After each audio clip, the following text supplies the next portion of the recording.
Good morning, everybody, and welcome. Welcome to NN Group's Investor Update. Let me start by saying that I'm very glad that you managed through the weather today. Very good to see you all here. Many of you know me already. I'm Ruben van der Hulst, Head of Investor Relations, and I will be your moderator for today. It has been a while, actually 5 years ago, since we last hosted our in-person Capital Markets Day event. Back then that was in Rotterdam, in the Vanilla factory. And of course our CMD in 2020 was a fully virtual event, as that was in the midst of the COVID pandemic. Investor engagement is extremely important for us, and we have had many interesting conversations with you over the past year on a variety of topics ranging from the macro environment to free cash flow to OCG outlooks to capital returns. And we appreciate all the feedback and the good conversations we have had in the last year. Our key objective of today is to give you an update on NN Group. And to do this, we have a full schedule. 7 presentations by NN Management, including 3 Q&A sessions. So there will be plenty of opportunity to ask all your questions. Before we get started, let me mention a couple of formalities. First, we will be recording today's session. And second, we would appreciate if you would take a moment to review our disclaimer on forward-looking statements, which you can also find at the back of the presentation. Having said that, I would like now to hand it over to David to kick off the day with his presentation on the strategy of the group. David, the floor is yours.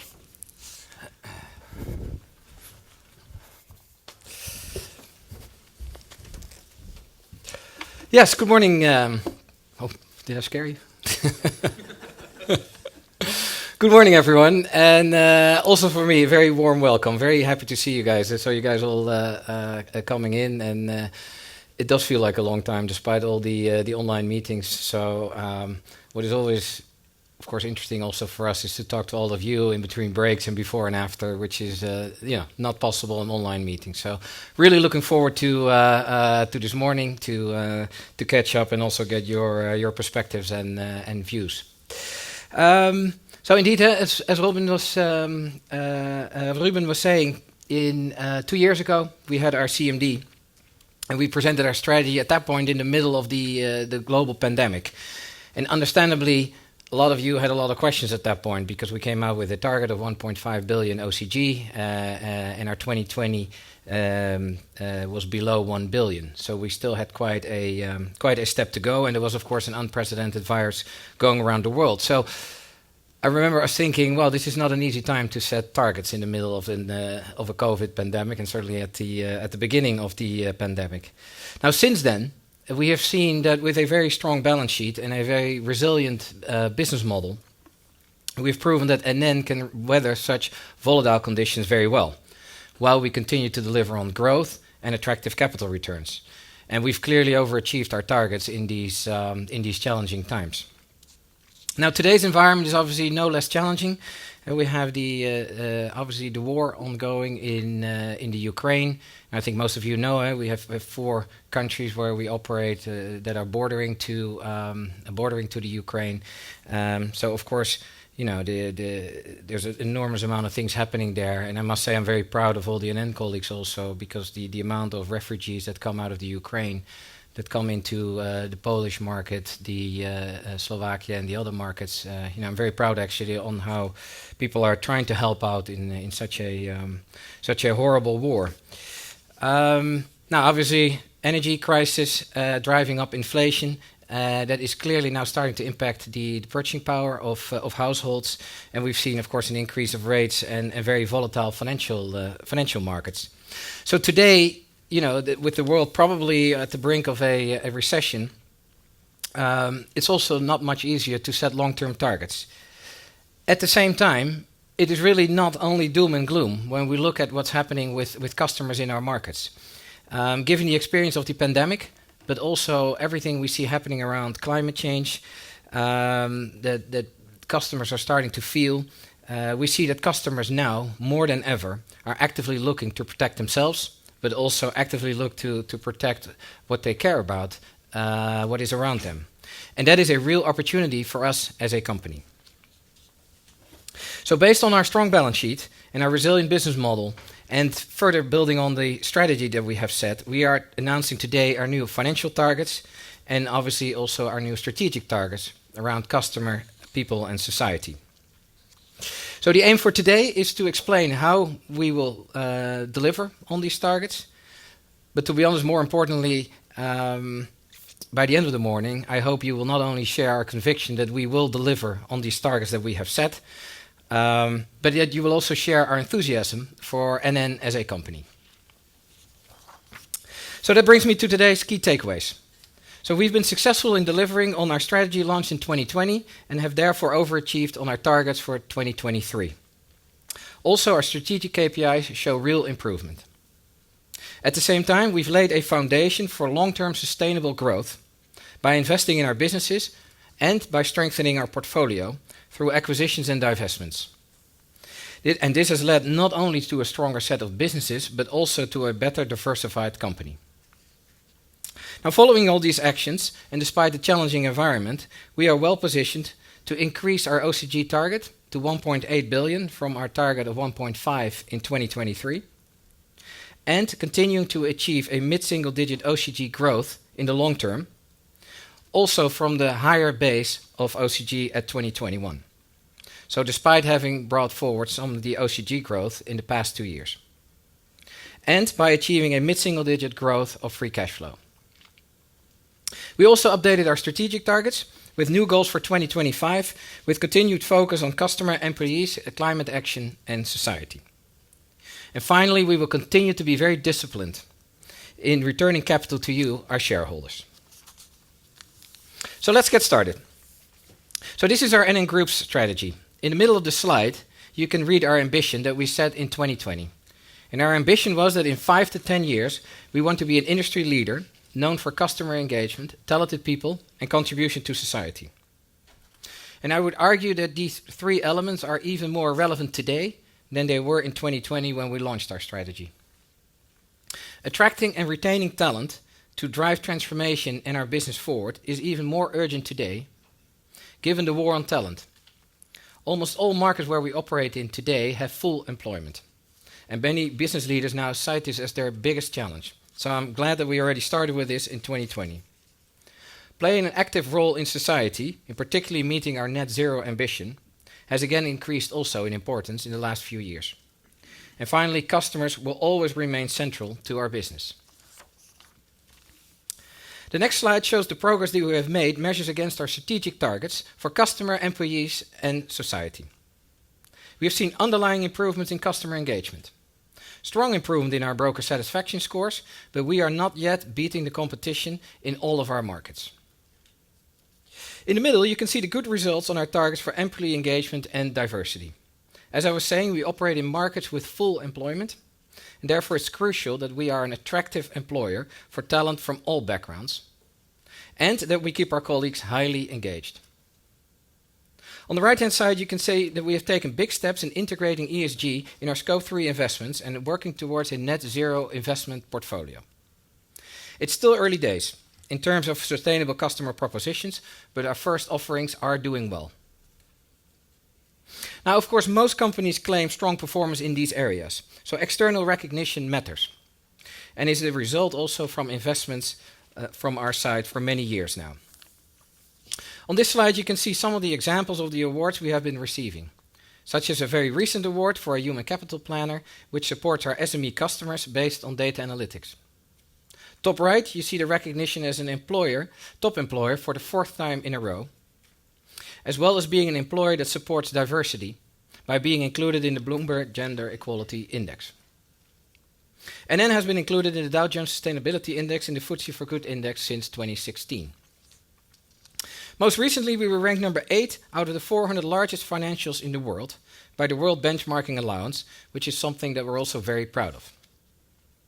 Now, our focus on our strategic commitments, underlying investments in our business, have allowed us to lay the foundation for further growth, which you can see on the next slide. This slide gives you more insight in the progress we have made and is based on the 3 pillars of our strategy. Firstly, a strong balance sheet with group solvency ratio at 205% at the end of September, while returning 3.7 billion to shareholders since 2020. Secondly, strong cash flow generation in the Netherlands, supported by an additional 200 million of OCG from the shift to higher yielding assets, which was achieved 1 year ahead of plan. Growth in defined contribution assets to 27 billion with a continued net inflow. And a structurally improved non-life combined ratio with an expense ratio below 10%. Netherlands Life steadily remittance each year as seen in the chart, while non-life and banking also continue to remit. The third pillar is profitable growth in Europe and Japan, and this is driven by outgrowing the market in life protection in Europe, with an end growing around 10%, while the market grows at around 5%. We maintain a leading position in the SME life insurance space in Japan, despite headwinds from tax and regulatory changes. And we are leveraging on our strong multi-distribution platform, both in Europe and Japan. Now, we have combined these investments in our business with decisive portfolio actions. 2 years ago, we said that when it comes to acquisitions, we would apply strict financial and strategic criteria. And this slide shows that we did exactly that. For example, with the strengthening of our number 3 position in Poland and creating the number 1 player in Greece, we expect to make a double-digit return on this deal. We also committed 2 years ago to continue to evaluate whether we are the right owner of portfolios and business units, which we did, as you can see in the lower table on this side, such as exiting Bulgaria, selling a closed book in Belgium, and of course the strategic partnership with Goldman Sachs Asset Management, due to a lack of growth perspective of the asset management business standalone. The result of all these actions is that we have a robust and well-positioned set of businesses, providing diversification, as you can see on slide 8. On the left-hand side, you can see diversification of cash generation versus long-term growth, and we expect the growth part to become larger over time, also due to the significant VNB generated by our growth businesses, which you can see in the middle of the chart. On the right-hand side, you can see the diversification in sources of income, which is increasingly coming from fee and technical margin, and also that trend we expect to continue. Moving on to slide 9, we show you how these actions in the past 2 years are reflected in our performance. In terms of our financial targets that we set in 2020, you can see that we are ahead of plan for the 2023 plan, not only for group, but also for the underlying segments.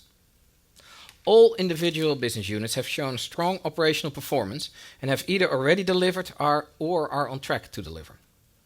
So an overall strong business performance is also translating into solid financial results. Now, of course, the next question is whether the strategy that helped us navigate through the COVID pandemic is also the right strategy in the current volatile economic climate. Yes, it is.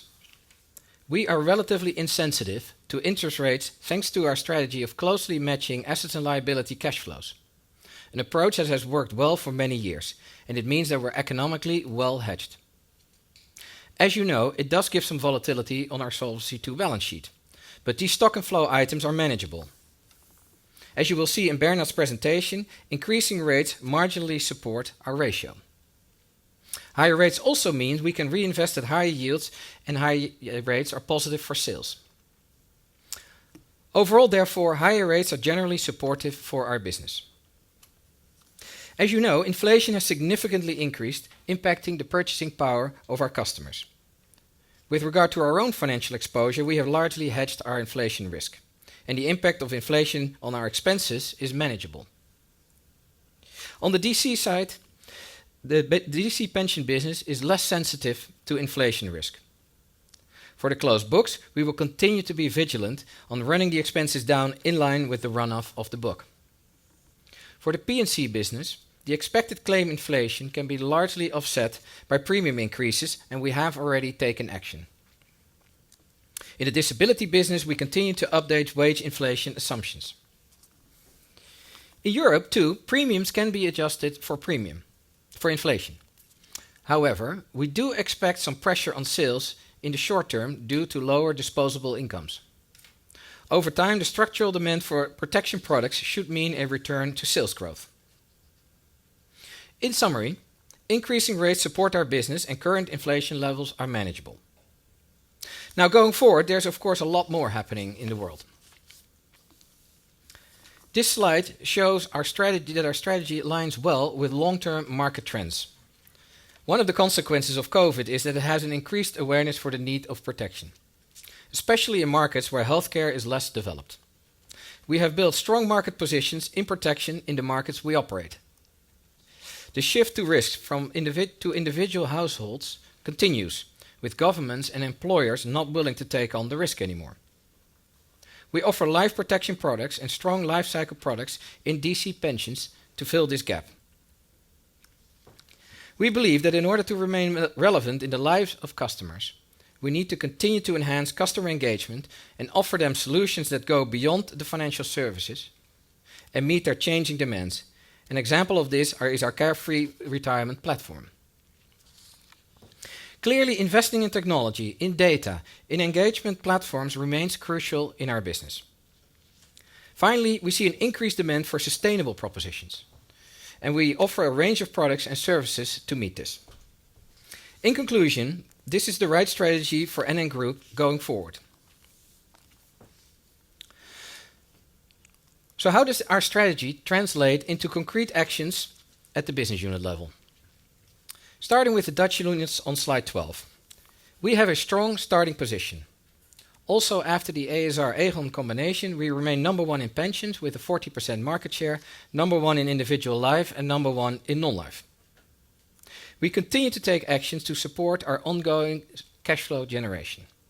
This comes from growth in DC, possible buyout opportunities, but also from efficiency gains such as benefiting from the increased scale after the ABN AMRO Life acquisition. We are further improving the profitability of the non-life company, leading to a lower combined ratio guidance between 93 and 95%. And we're using digital and data capabilities to further improve the efficiency at NN Bank. Now, Leon and Tjeerd will talk more about the Dutch units later today. Now, all of these actions are reflected in new and higher OCG targets for each segment: life, non-life, and banking. The international businesses are the true growth engines of the group, reflected in an increase of target from 325 million to 450 million euros OCG for Europe, while Japan increases from 100 million to 125 million OCG. And we will achieve this by leveraging on our leading protection positions in the 10 markets that we operate. We have unique multi-distribution platforms, providing both diversification and excellent opportunities for accelerated growth. We see a structural market demand for protection products that we offer in Europe, but also in the SME market in Japan, where we continue to be able to allocate significant amount of capital with high double-digit IRRs. At the same time, we invest in digital capabilities, leading to more digital customers and increasing amount of digital leads, improving lead-to-sales conversion and agent productivity ratios. Despite the occasional headwinds in Japan from tax and regulatory changes, we expect our shift to protection products will compensate for the declining sales of financial solution products, leading to an increased target for Japan of 125 million OCG. And Fabian will talk more about the international units later this morning. In summary, these international units are becoming a more substantial part of the total group OCG, as reflected in the new higher OCG targets for Europe and Japan. So let's bring the strong balance sheet, strong cash flows in the Netherlands, and the growth of the international business together. Now, this is a core slide for us, and it's an updated version of the slide that we presented at the 2020 CMD. It confirms a very important point. Despite the fact that OCG growth has been brought forward with the original 2020 expectation, and that it grew much faster than the mid-single-digit rate, we can reconfirm the mid-single-digit growth to 2030, starting from the higher 2021 base. And this is driven by organic growth drivers. Firstly, the underlying runoff of the life portfolio is offset by DC growth and potentially buyouts. International, these units are expected to grow faster given the under-penetration of protection and our unique distribution platform. The non-life business can grow slightly faster than GDP growth by investing in data, underwriting, and other select pockets of growth. So overall, this remains an attractive long-term growth profile. The long-term growth profile of OCG enables us to continue to provide strong and sustainable capital returns to you, our shareholders. This slide shows our strong track record when it comes to our commitment to attractive capital returns. We have achieved a dividend growth of 7% since 2019 and have continued to provide a recurring share buyback of 250 million euros a year, plus an additional 750 million buyback this year following the completion of the sale of NNIP. On the right-hand side of the slide, you can see the attractive dividend share buyback yield. Therefore, we reconfirm our capital return policy going forward, and we will remain disciplined around capital deployment. Our first priority is to invest in the organic growth of our business and to deliver on our capital return policy via dividends and share buybacks. Excess capital will be returned to shareholders unless we can invest it in value-creating opportunities, such as inorganic growth, but always subject to our strict criteria. Later on, Annemiek will provide some more details on how we think about the deployment of excess capital. Now, obviously, you also want to know what this means for the coming years and that this is not only a long-term promise. Therefore, in summary, this slide sets out our financial targets for 2025. Our strong market position and organic growth drivers means we're confident to grow OCG to 1.8 billion in 2025. And we will achieve a mid-single-digit growth in the long term, taking into account the OCG growth brought forward. This will translate into mid-single-digit growth of free cash flow. The segment targets reflect higher expected growth for the international units, higher OCG at Netherlands Life, and an improved combined ratio for non-life. Expense control has always been important, and even more so in the current inflationary climate. And that's why we've also set targets on expenses for our Dutch units, such as administrative expense ratio for the non-life business below 10%, and a cost-income ratio of below 55% for the bank. As I said, capital return policy is unchanged with a progressive dividend per share and a minimum share buyback of 250 million. At the same time, we have updated our strategic targets to 2025 with a focus on customer engagement, attracting talent, and working towards our net zero pledge. Because ultimately, these targets drive our long-term growth. In line with our overall ambition, we aim to significantly outperform our competitors in terms of customer engagement. We have further increased our target for employee engagement to ensure that also in tight labor markets, we have the capacity to drive our transformation. We have aligned our society targets with our commitment to reach net zero investment portfolio by 2050. Therefore, we commit to reduce greenhouse gas emissions of our corporate investments, and we are doubling the investments in climate solutions. And I will say more on this in the coming slide. Finally, we continue to support the communities around us with a focus on contributing to the financial, physical, and mental well-being of 1 million people. Now, climate change obviously is a significant global concern, as discussed also during the recent COP summit in Egypt as well. The financial sector can play an important role in the transformation to a low-carbon economy. Therefore, we are taking action in our investment portfolio, in our underwriting, our products and services, as well as in our own business operations. We can make the biggest impact with our investment portfolio, and I will talk about that on the next slide. Then products and services. Sustainability is more and more top of mind for retail customers too.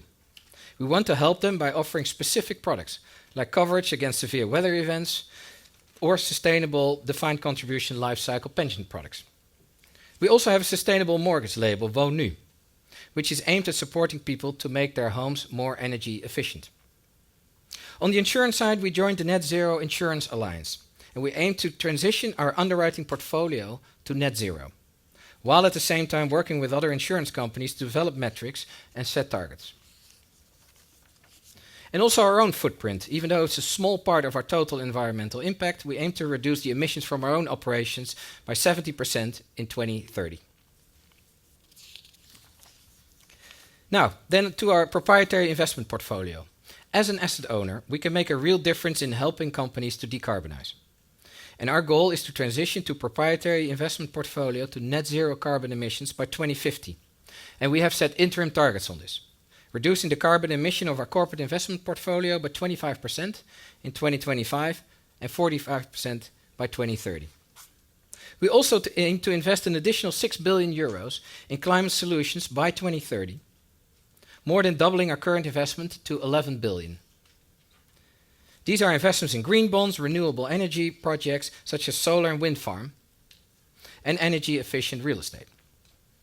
On the funding side of our business, we launched the Sustainable Bond Framework in February this year and completed our inaugural green debt issue in August. To sum up, we are committed to help to limit the impact of climate change in all areas of our business, and this is embedded in our strategy, in our targets, and in our day-to-day activities.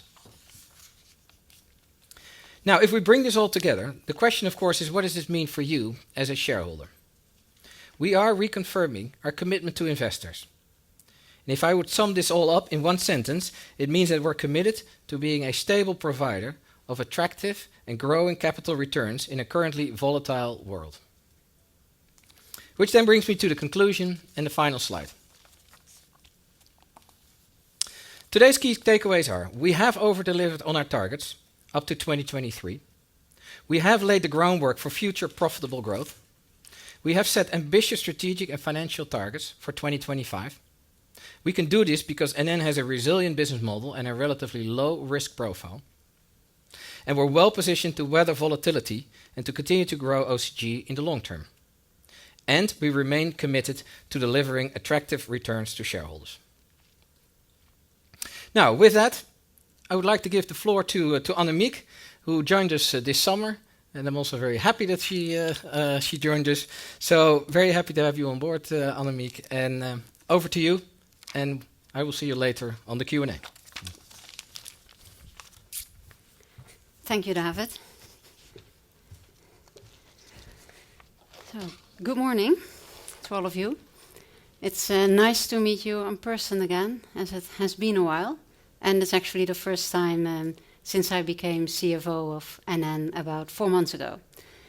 In the last 4 months, I've visited many of the businesses and I've spoken to a lot of colleagues. And I have to say, the colleagues both within the management board and also outside the management board have been extremely helpful in getting me up to speed quickly as a new CFO. And obviously with the macroeconomic uncertainty and with the market volatility, it's a very interesting time to start as CFO. And the key message that really stands out to me here in the first 4 months is really about NN's predictable cash flow that allows it to continuously invest in growing the business while providing predictable and considerable capital returns to shareholders, even in uncertain times. And that also ties into the key takeaways that I would have today. Over the last couple of years, NN steered its business very well through volatile markets and delivered considerable capital returns.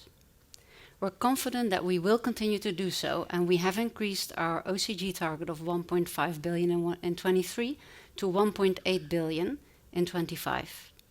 All businesses contribute to this increased OCG target. And although we did bring growth forward versus what we indicated at a previous Capital Markets Day, we do confirm our mid-single-digit long-term OCG growth target. We also expect mid-single-digit growth of free cash flow, both towards 25 and over the long term.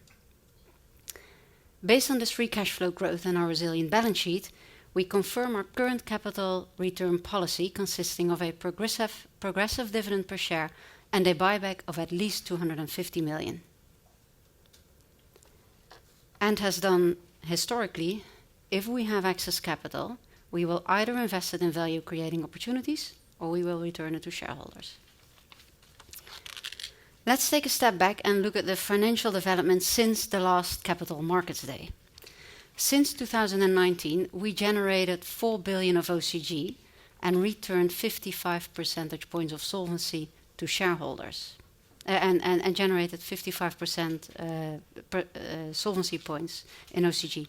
We returned 3.7 billion, or 42 percentage points of solvency to shareholders, and the OCG generated also allowed us to partially mitigate the impact of regulatory changes, of which we observed quite a few. You can see that in the bucket other. Those include the 15% UFR step downs, the 10% impact on group solvency by including the bank in the solvency ratio, and a few more. In addition to the capital returns, we also significantly invested for inorganic growth in both non-life and Europe, with the acquisitions of Vivat Non-Life, Heinenoord, and with MetLife. This was broadly offset by the sale of NNIP, and therefore largely self-funded. During this period, we observed significant market volatility, yet the overall impact of it was relatively neutral, with 4%. Demonstrating the resilience of our balance sheet. So in short, we managed risk well through volatile markets, and our resilient balance sheet, as well as strong operating capital generation, allowed us to invest for growth, absorb regulatory changes, and continuously provide an attractive return to shareholders. And we will continue to do so, which is reflected by our new targets. Let's have a look at these. At the last Capital Markets Day, we guided for mid-single-digit OCG growth, long-term, a guidance that we will reconfirm today. For the medium term, as said, we've increased our OCG target of 1.5 billion in 23 to 1.8 billion in 25, and all segments contribute to this growth. For life, we increased the OCG target of 900 million to 1.15 billion, reflecting both the shift to higher yielding assets that we've done so far and the current market environment. In addition, expenses are guided to continue to decrease in line with the run-off of the portfolio, which remains a crucial element for our life business. On non-life, we increased OCG guidance of 250 million to a target of 325 million, and we've also decreased the combined ratio with 1 percentage point to 93 to 95%, showing our confidence that we can further optimize the business, also post the current benign environment. In Europe, we continue to see strong performance despite the current macroeconomic challenges. We've therefore increased the OCG target from 365 million to 450 million. For Japan, we increased the OCG target of 100 million to 125 million, and for the bank, we've upgraded the OCG target from 70 to 80 million. For the bank, we also maintain our minimum ROE of 12% and a cost income lower than 55%. For group, we now expect mid-single-digit free cash flow growth in line with our long-term OCG growth. We reconfirm our progressive dividend per share and our buyback annually of at least 250 million. Let me give you some more insights into these OCG targets. As you can see on the slide, the originally targeted OCG growth of 1.5 billion in 23 was actually brought forward with a 22 level, clearly ahead of plan and exceeding this. There are three key drivers for this acceleration. We accelerated the shift to higher yielding assets in Netherlands Life as we took advantage of dislocated market during COVID.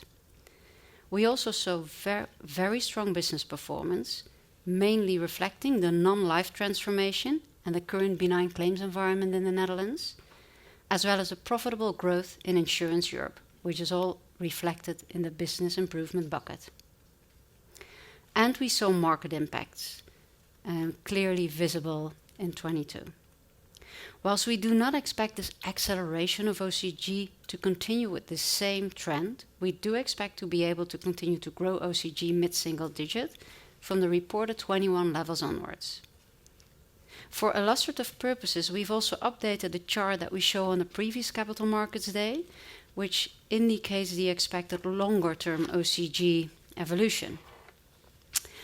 As you can see on this slide, we continue to expect mid-single-digit OCG growth over time, but from a higher starting base, the 1.6 billion in 21 versus the 1.3 billion that we had in 19, and this is really driven by underlying business growth. The basis is formed by a large and stable contribution of Netherlands Life. We've seen an uplift due to markets in 22 so far, and over the next years the impact from the runoff of the portfolio is broadly offset by a lower UFR drag, growth in DC, and to a lesser extent, buyout opportunities. As Bernard will explain later, we expect limited upside from further optimization of the investment portfolio. Insurance International remains a key driver for OCG growth.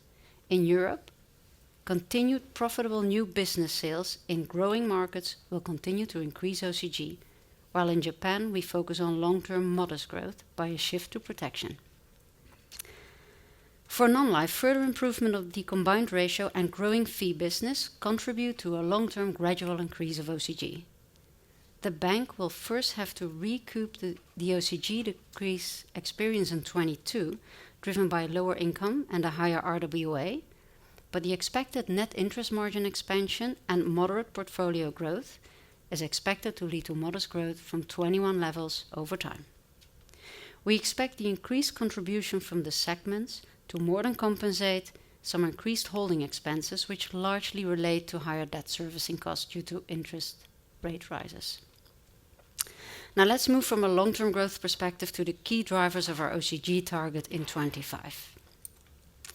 The updated target of 1.8 billion reflects over 300 million growth versus a 21 figure of 1.6 if you would adjust that for the sale of NNIP.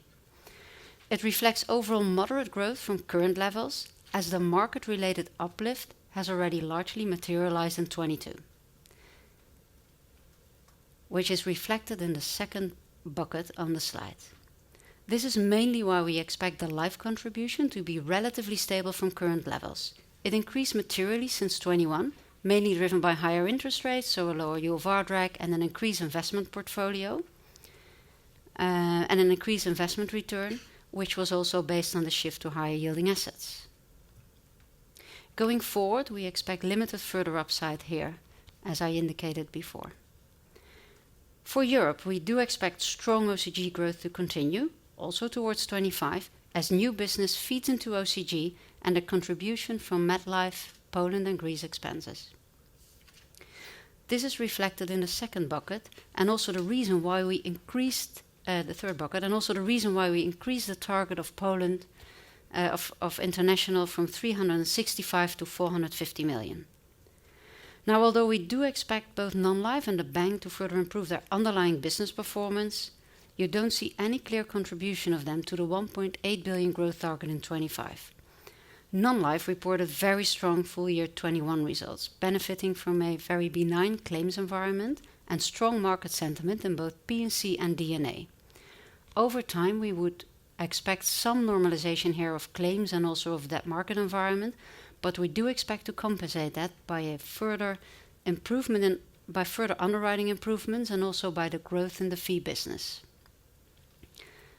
Bank enjoyed a very strong 21 as well, which was largely driven by high prepayment penalties and high fee income, based on strong investor demand for mortgages. This obviously really reverted into 22, driven by higher interest rates, but we're confident that the gradual expansion of the net interest margin and selective portfolio growth will get the bank close to those levels again over time. So summarizing, we expect the positive impact of markets, largely captured already in 22, as well as the continued OCG growth of Insurance Europe, to more than offset the increased debt servicing cost and to be the key drivers of growth to 1.8 billion in 25. Whilst at the same time, we expect the underlying OCG of non-life and bank to improve. Now, it is stating the obvious, but the OCG does remain sensitive to market movements. We've listed a few here on the slide, and there are a few more in the appendix, as you're all aware of. So let's move from OCG to free cash flow.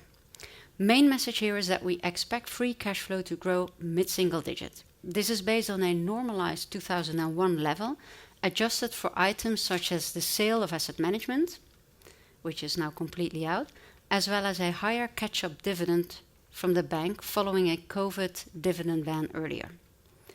For free cash flow, we expect mid-single-digit growth not only in the long term, but also towards 2025, as especially the dividends from Insurance Europe and non-life are expected to grow materially, driven by strong business performance in those areas and also by improved local solvency positions. Let me point out that free cash flow doesn't always fully follow OCG, as there tend to be items that impact the local solvency ratio and remittance capacity that are not part of the OCG, like the UFR step-downs. As we've seen on one of the earlier slides, they reduced the solvency by around 15 percentage points. Now, there could be another UFR step-down in 24, which will have to be absorbed by the solvency of life.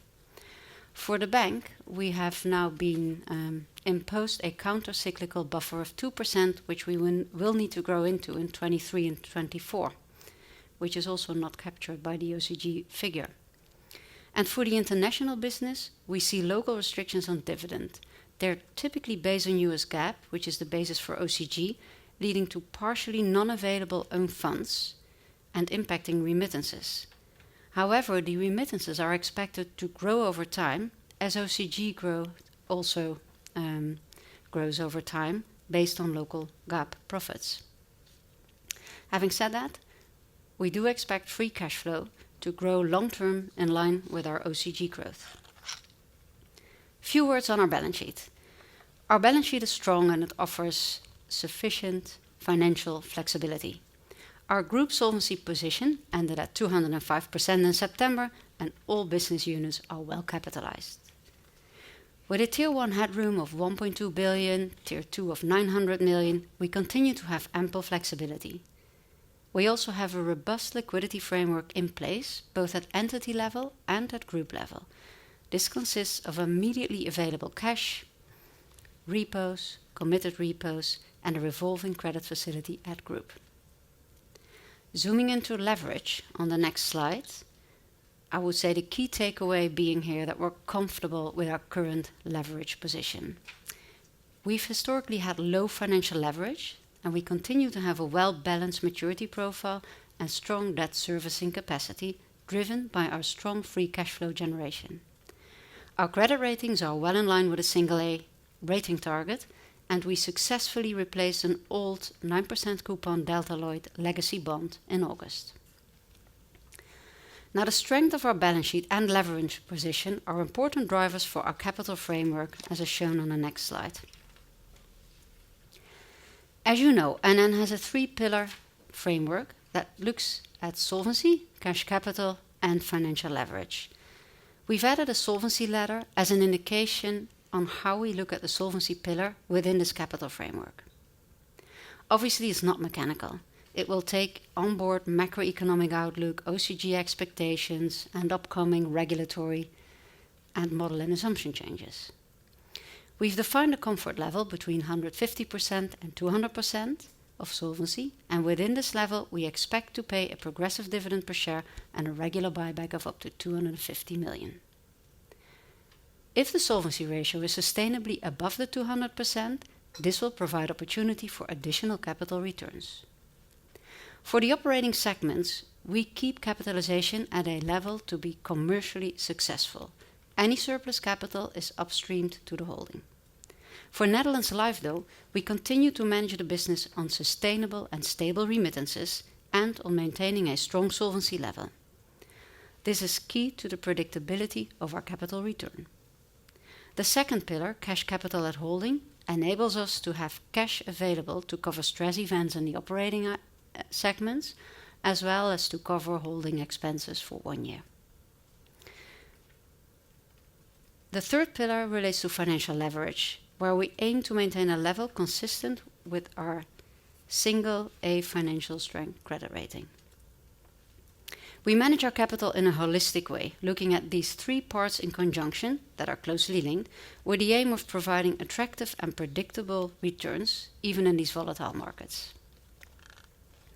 In doing so, we remain absolutely committed to have a progressive dividend per share and an annual buyback of at least 250 million. And has done historically, whenever we have excess capital, we will either invest it into value-creating opportunities or return it to shareholders in the most efficient way, similar to the return of the net M&A proceeds of 750 million out of the sale of NNIP and the recent acquisitions. Now let me wrap up and conclude that over the last couple of years, NN steered its business very well through volatile markets and created substantial capital returns to shareholders. We're confident that we will continue to do so, and we've upgraded our 1.5 OCG target of 23 to 1.8 billion at 25. And although we did bring growth forward versus what we indicated on our last Capital Markets Day, we do reconfirm our long-term mid-single-digit growth guidance. We also expect mid-single-digit free cash flow growth to 25 and also over the longer term. Based on this and our resilient balance sheet, we confirm our current capital policy consisting of the progressive dividend per share and an annual buyback of at least 250 million. With that, I'd like to hand over the floor to Bernard, our CRO. Yeah, thank you, Annemiek. And hello, everyone. Good to see you. In my part of the presentation, I will give you insight into how we manage risk in these uncertain times. And I want to address how our diversified risk profile supports operating capital generation, and I want to discuss the strengths and resilience of our balance sheet. So let me start with our risk profile and the financial strength. Our capital position is strong, with a solvency ratio of 205% end of September. If you look at the development of our solvency capital requirements since our previous Capital Market Day, this is the table to the left-hand side of the slide, there are two main changes. Market risk increased and insurance and business risks decreased. The increase in market risk is reflecting the shift to higher yielding assets. We now have achieved a good asset mix with capital requirements for interest rates being close to zero. The main driver for the decrease in insurance and business risks is the reduction of longevity risk. Even so, longevity remains the largest insurance risk driver. We achieved the reduction of longevity risk via the reinsurance transactions that we did over the last years. So we have a well-diversified risk profile, which is supporting sustainable operating capital generation. Now let me go through the key sensitivities of our solvency ratio. At current interest rates, our closed economic interest rate position leads to a relatively low interest rate sensitivity for both parallel shifts and steepening of the interest rate curve. Interest rate sensitivities have reduced over the last years. There are some moderate changes to the other sensitivities. Those are mainly reflecting our re-risking and rebalancing activities within our asset portfolio over the last 2 years. For example, a joint 50 basis point spread widening of corporate credit and mortgage spreads would now lead to a -5% total impact on our solvency ratio. Please note that our sensitivities are point-in-time estimates and linear approximations, and therefore if market movements are larger, the range of the application of the sensitivities is limited. For all of our key sensitivities, we have defined tolerance levels. We monitor the respective exposures on an ongoing basis, and we take actions to stay within the levels if needed. And since the introduction, we have never had a breach of these tolerance levels. And even so, we have not changed our tolerance levels in the last years, and our sensitivities have not changed very much. We observe in the current environment a higher volatility of our solvency ratio simply because of elevated market volatility. So let's discuss the key drivers of volatility of our solvency ratio in a bit more detail. And I will start with interest rates. Our approach to interest rate risk management has not changed. We continue to view interest rate risk as a non-rewarding risk, and therefore we do not make interest rate bets. We apply strict cash flow matching of assets and liabilities on an economic basis using fixed income securities and interest rate swaps. As you can see on the visual on the right, this means the economic impact from changes to interest rates is close to zero. And there is a remaining interest rate sensitivity of the solvency ratio according to Solvency II valuation principles, so resulting from risk margin and UFR impact. But in this environment of higher interest rates, the resulting sensitivity is now low. When we manage our interest rate position within our economic steering approach, we take these sensitivities and the impact on the solvency ratio into account. Lastly, on interest rates, the recent increase of interest rates triggered additional collateral requirements for our swap portfolio.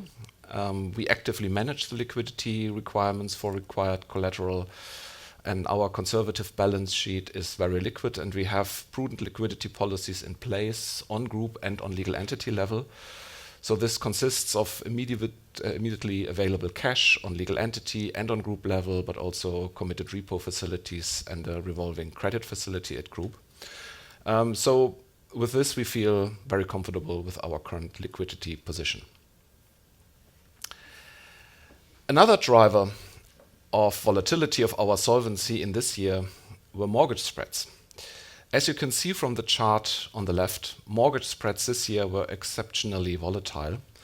This is a result of larger volatility in interest rates, while commercial client mortgage rates are typically adjusted with a time lag. So our whole mortgage portfolio is valued on the Solvency II balance sheet using the current point-in-time mortgage rates offered to clients in the Dutch market. And so the volatility of these rates directly translates into volatility of our solvency ratio, and this is obviously leading to artificial volatility. In addition, unlike for corporate bonds and government bonds, there is no dampening effect on the liability side in the form of a volatility adjustment for Dutch mortgages under Solvency II, which is problematic as mortgage spreads are not moving in line with other credit spreads. So the underlying volatility or the resulting volatility is really not an adequate representation of the underlying risk. What are potential measures to mitigate this artificial volatility? One way is to address non-economic point-in-time effects, and another way is to include a dampening mechanism specifically for Dutch mortgages in the internal model to enhance the volatility adjustment. These adjustments take time to explore and implement, and therefore it's too early to comment on feasibility. To wrap up this section, please be reminded that the impact of changes of interest rates and credit spreads, including mortgages, are mainly related to stock and flow items. So an immediate negative impact of market movements on the solvency ratio means an increase of operating capital generation over time and vice versa. And the related volatility is not impacting the real underlying cash flows. Now, some more insight into our financial strengths and resilience in this environment. An essential part of our NN Group strategy is to remain a strong and resilient balance sheet, which is supported by our high-quality investment portfolio. And we will continue with our conservative approach to investment risk. What we have achieved is that the target that we set previously on Capital Market Day 2020 to increase operating capital generation by at least 200 million euros, shifting to higher yielding assets, this is something we have achieved. And our current asset allocation is close to our target strategic asset allocation. So we now gradually further optimize our asset allocation without further increasing market risk, and therefore we expect only limited further upside on OCG. Let us go through the key asset classes in a bit more detail and how they are impacted in a recession or inflation scenario. One of the asset classes that we have strategically invested in is Dutch mortgages, representing around 1/4 of our total investment portfolio. The profitability of this asset class is good. Spreads are around 200 basis points. The risk profile is low. Most of the mortgages are originated by NN Bank, providing unique sourcing capabilities. We stick to a very disciplined underwriting approach, And in our investment portfolio, we hold long maturities and long maturity mortgages with fixed rates. This asset is embedded into a strong institutional framework in the Netherlands, so there's strong social security, adequate unemployment benefit. There are restrictions on LTV, special tax treatments, and around 30% of the portfolio is backed by the Dutch government. So therefore, we do not expect a large number of forced sellers in this market, even in an inflation or recession scenario with less disposable income of households. The current loan-to-value level of our mortgage investment portfolio is low and at around 55%, which is even lower than pre-COVID levels. And that means that even with pressure on housing prices, we do not expect large impacts given current low LTV levels. And lastly, there is still a large shortage of houses in the Netherlands, which will also offset the pressure from higher mortgage client rates. Historically, mortgage losses in the Dutch market in times of recession, and especially in NN portfolios, have been low, as shown on the next slide. In a recession scenario with high unemployment, we expect losses to increase, but unemployment levels and losses currently are at historical lows in the Netherlands. And at a reference point after the financial market crisis, we have observed peak losses of around 10 basis points, which is still a low level. So overall, this makes our mortgage business a very attractive asset class from a risk-return perspective. It's matching our long-term liabilities, and we are very comfortable with this asset class also going through an economic downturn, despite the volatility it implies on our solvency ratio. Now I move to real estate and corporate bonds. We have a well-diversified real estate portfolio across sectors and geographies in good locations. Overweight is Western Europe, and we underweighted UK Ireland, which served us well in the Brexit context. And overall, we also overweight industrial and underweight offices, which has helped during COVID times. And the occupancy ratio of the portfolio is high with 94%, and we put much focus on location and selection. In some markets, we see house prices already declining, and in a potential recession, there could be a negative impact on valuations also on our real estate portfolio. But as long-term investor, we can look through the economic cycles, and real estate is over the long run profitable and an inflation-protected asset class.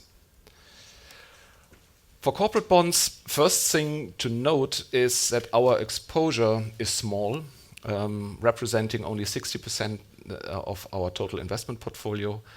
The majority are single name exposures, and the credit quality of the corporate bond portfolio is high, and also this becomes clear when we look at the limited impact from credit migration and defaults, which is on the next slide. On the left-hand side of the slide, the results are shown for a one big letter downgrade for 20% of the total corporate bond portfolio to assess the impact from credit risk migration. From such a scenario, we expect a negative impact of around 3 percentage points of solvency. And we also looked at peak level default rates during the Great Depression and the financial market crisis in 2008 to calibrate the impact of a default risk scenario.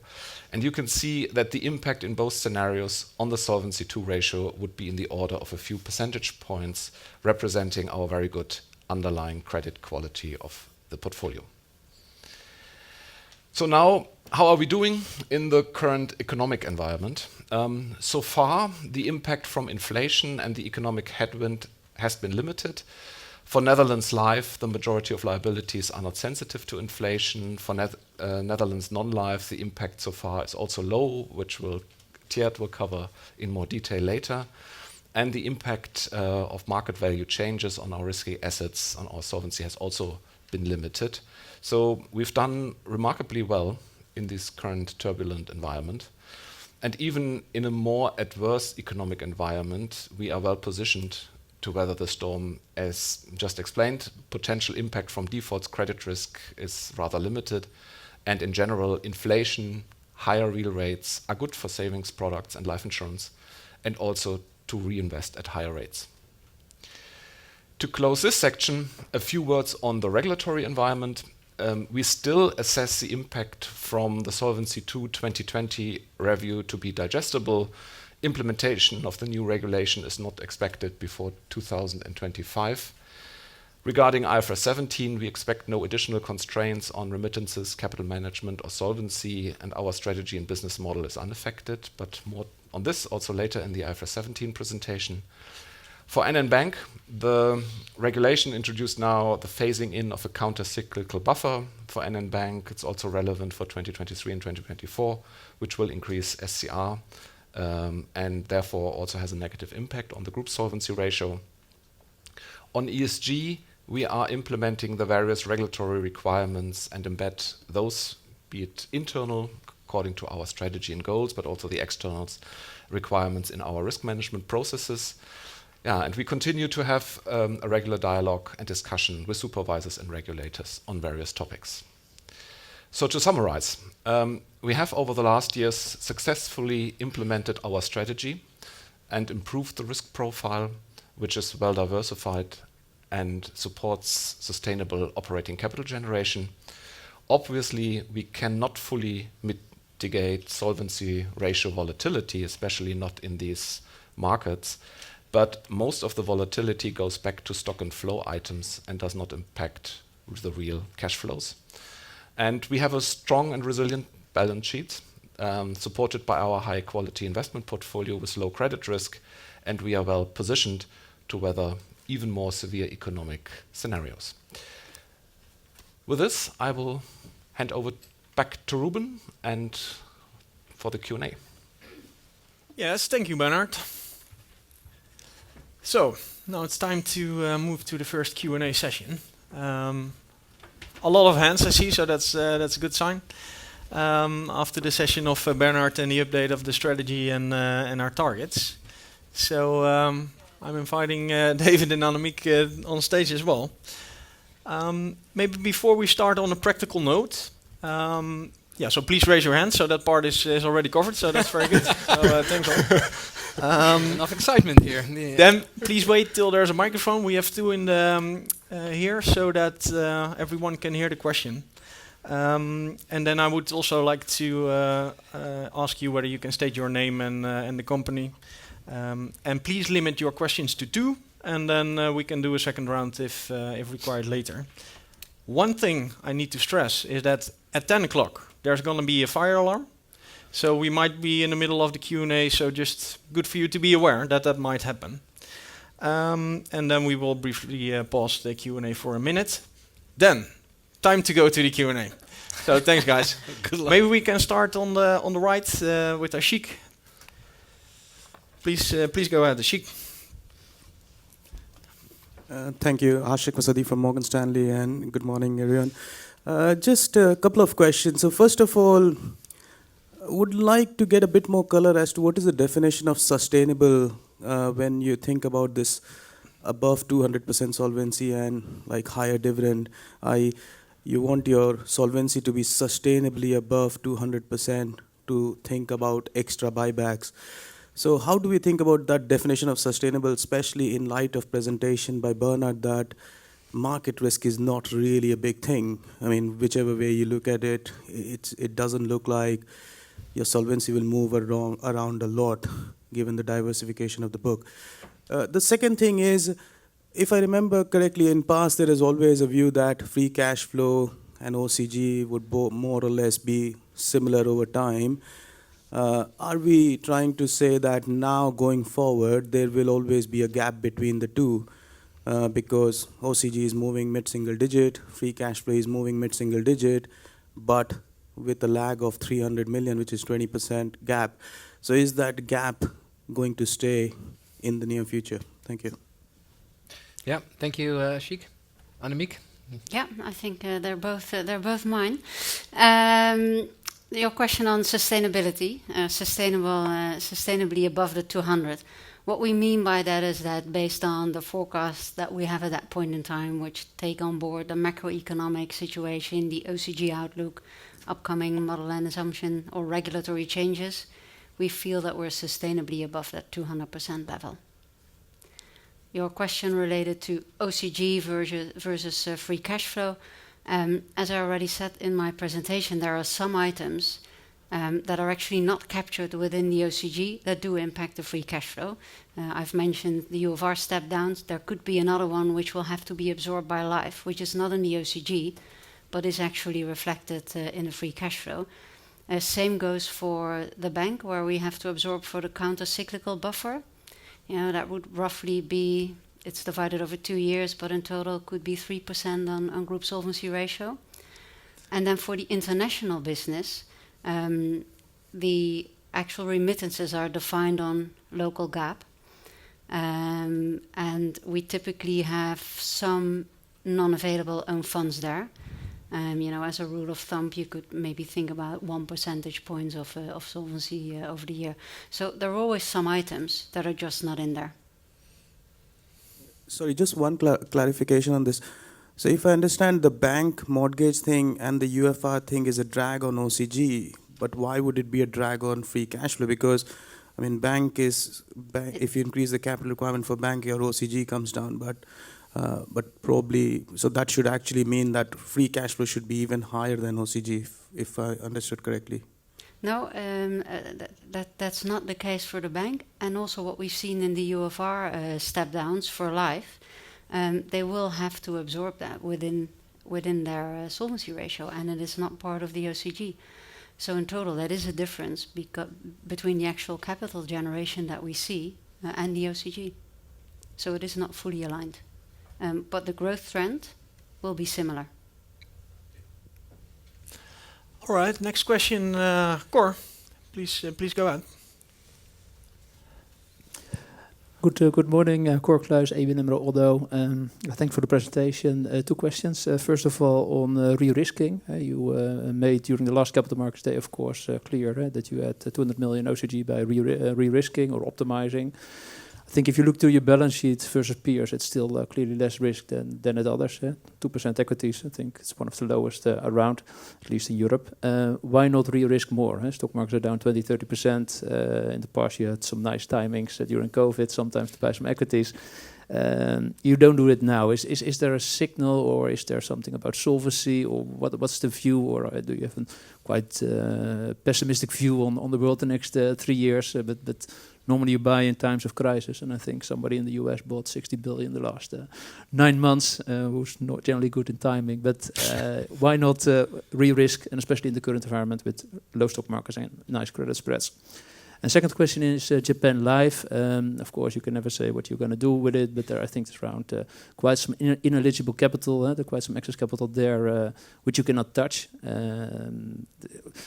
How committed are you to Japan? Do you totally exclude a divestment in the future, or what's your view on that? That's my 2 questions. Yeah. Thank you, Cor. Let me start on Japan. Yeah. So as I was saying also in my introduction, so we continue to evaluate all the units and portfolios in our businesses, and you've also seen that we have been taking action on the portfolio. So, and that includes Japan. Reason why we haven't set any steps in Japan is that there's a couple. First of all, it's a business that we know very well. We started this over 30 years ago ourselves. We have a leading position in the corporate life space. Obviously, Japan is a very large market. It's the 3rd largest market in the world. So it enables us to deploy a significant amount of capital at attractive IRRs. At the previous Capital Markets Day, we talked about 14% IRR, and that's still the case. In fact, protection products actually give even a higher IRR than that. So that the positioning of that business makes it attractive. Now, additionally, it also helps to diversify the profile of the group. So in terms of cash and growth, but also in terms of spread. Originally, when we IPO'd the company, we were very much a spread-oriented company because of the dominance of NN Life, and we've seen over time a better diversification because of the VNB coming out of Europe and Japan, that we now see a more diversified mix between spread and also technical margin and fee business. And Japan helps to diversify that profile. Now and then there's some smaller benefits in terms of diversification as well in our internal model. So that all in all makes Japan an attractive business for us. But again, as I say, we'll continue to evaluate if we feel at some point, but that is not specifically for Japan. If we feel we're not the right owner, then we will take action on that. Yeah, let me start on re-risking, and maybe Bernard can add. So at the previous Capital Markets Day, we announced a 200 million uplift of OCG because of re-risking. We didn't do that because we didn't think that was more possible, but it was also because we want to maintain a very strong and predictable balance sheet, and that's also why we came up with let's say the 200 million. Now, as you know, COVID created some very good opportunities. I think some of the things that we did were very well timed, and therefore it was actually achieved ahead of plan. Now, if we look today at where we are, there might be some room left and right to increase, for example, investment-grade corporate bonds. If we would look at our strategic asset allocation, there might be some room. But first of all, today, we don't think this is the right moment to do that. And second, even if we would, it's certainly not as material as the steps that we were looking at in the past. Now, this can change over time. But today, given the economic climate, but also that we really want to maintain a strong and predictable balance sheet, we're really looking more at optimization than really a big additional step in terms of re-risking. All right, maybe we can move over to Benoit. Yes, good morning. Benoit Pétrarque from Kepler Cheuvreux. So the first question is really on OCG growth, and maybe focusing more on 2022, 2025. So you have a 1.8 billion level for 2025. Now, if we do the math on 2022, I think we will get towards a 1.7, maybe a bit more than 1.7. So it looks like the CAGR 2022, 2025 will be close to 1%.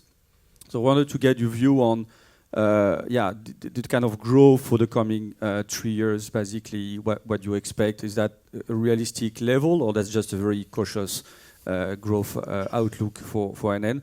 The second one will be on the dampening effect on the mortgage portfolio, what you plan to implement. Can we expect some effect on the stock at implementation date, or will that be just a dampening effect going forward with no impact on the stock of capital? So just wanted to clarify that. And maybe to come back on this, the 200% level and the sustainability. I know it should not be too mechanical, but if we are above 200% for, say, 2, 3, maybe 4 quarters in a row, can we expect at some point action on your side? Thank you. Okay, thank you, Benoit. Annemiek, talk about the sure. OCG growth and the 200% not mechanical, as you say. And then Bernard can do the question on mortgages. On the OCG growth, I think your expectations on the 22 level is a fairly good one, and also your conclusion that there is then towards 25 still some growth. But it's towards 25, not mid-single digit from the 22 level. I think that's a good conclusion.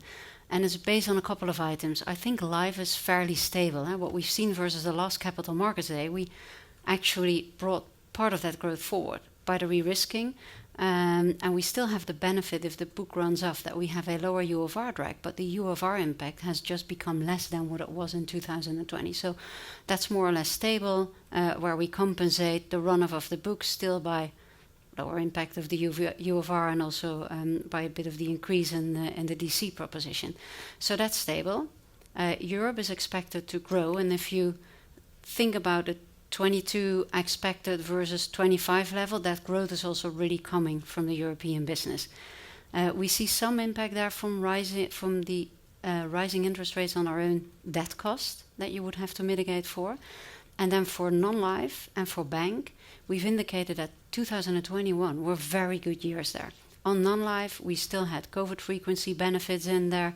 That was just in general a very good year in a very benign environment. We expect underlying further improvements of the combined ratio, but also that the market sentiment in non-life and the claims to normalize a bit. That's why we more or less would assume that to be relatively flattish towards 25. On the bank, 21 was really good as well because we had very high prepayment penalties, very high fee income. That obviously reverted in 22 by the rise of interest rates. The income from bank looks different.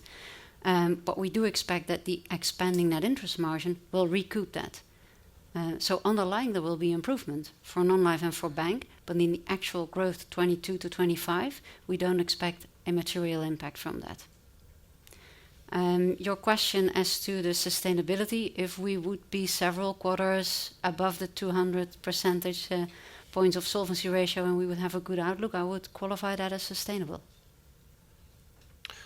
And on mortgages, it's too early to tell because this is something we are exploring, and this involves also discussions with auditors, regulators, and to manage expectations. I would not expect something before mid of next year. And also this question you touched on, has this an effect on stock of capital, yes or no? That is too early to say.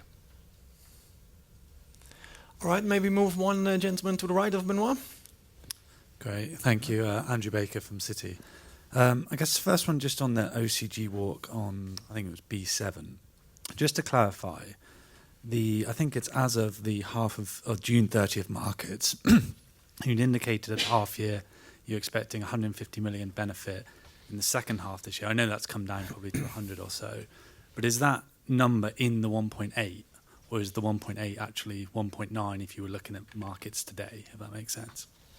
And then secondly, just on the 1 in 20 year cash at holding company constraint, what does that look like right now in a sort of absolute number? And how volatile is that 1 in 20 year stress to market moves? Thank you. Yeah, thank you, Andrew. Busy day for you, Anna. If you look at the walk on B7, I'm gonna get the slide there. We did indeed guide at the half year results when we had the 899 out that we would expect for the second half of the year an uplift of around 150 million. 100 was related to interest rates, 50 to mortgages. That was based on June. These figures are based on June. On September markets, that would obviously be different. Given we always lag a quarter behind on OCG, half of that 150, so 75, we locked in Q3. On September markets, for Q4, that would not be 75, but that would be 25 because of the change in mortgage spread. Having said that, if you roll forward a bit to end of October market, we're probably roughly in line with June market. So, it continues to be volatile. But given we have a quarter delay, in total, I would say that guidance of 150 for the second half year market impact would now be not 150, but 100 in total. Sorry, just and is that in the 1.8 or no? Yes. That is. Okay, thank you. The cash capital level, that was 2.5 billion in June. Since then, we've obviously continued with the buyback program of 1 billion that we announced, and we've paid out the interim dividend. We haven't disclosed the figure, but it's fair to assume that would be down now. Let's move one gentleman further up the table. Please go ahead. Hi, thanks very much. Hadley Cohen, Deutsche Bank.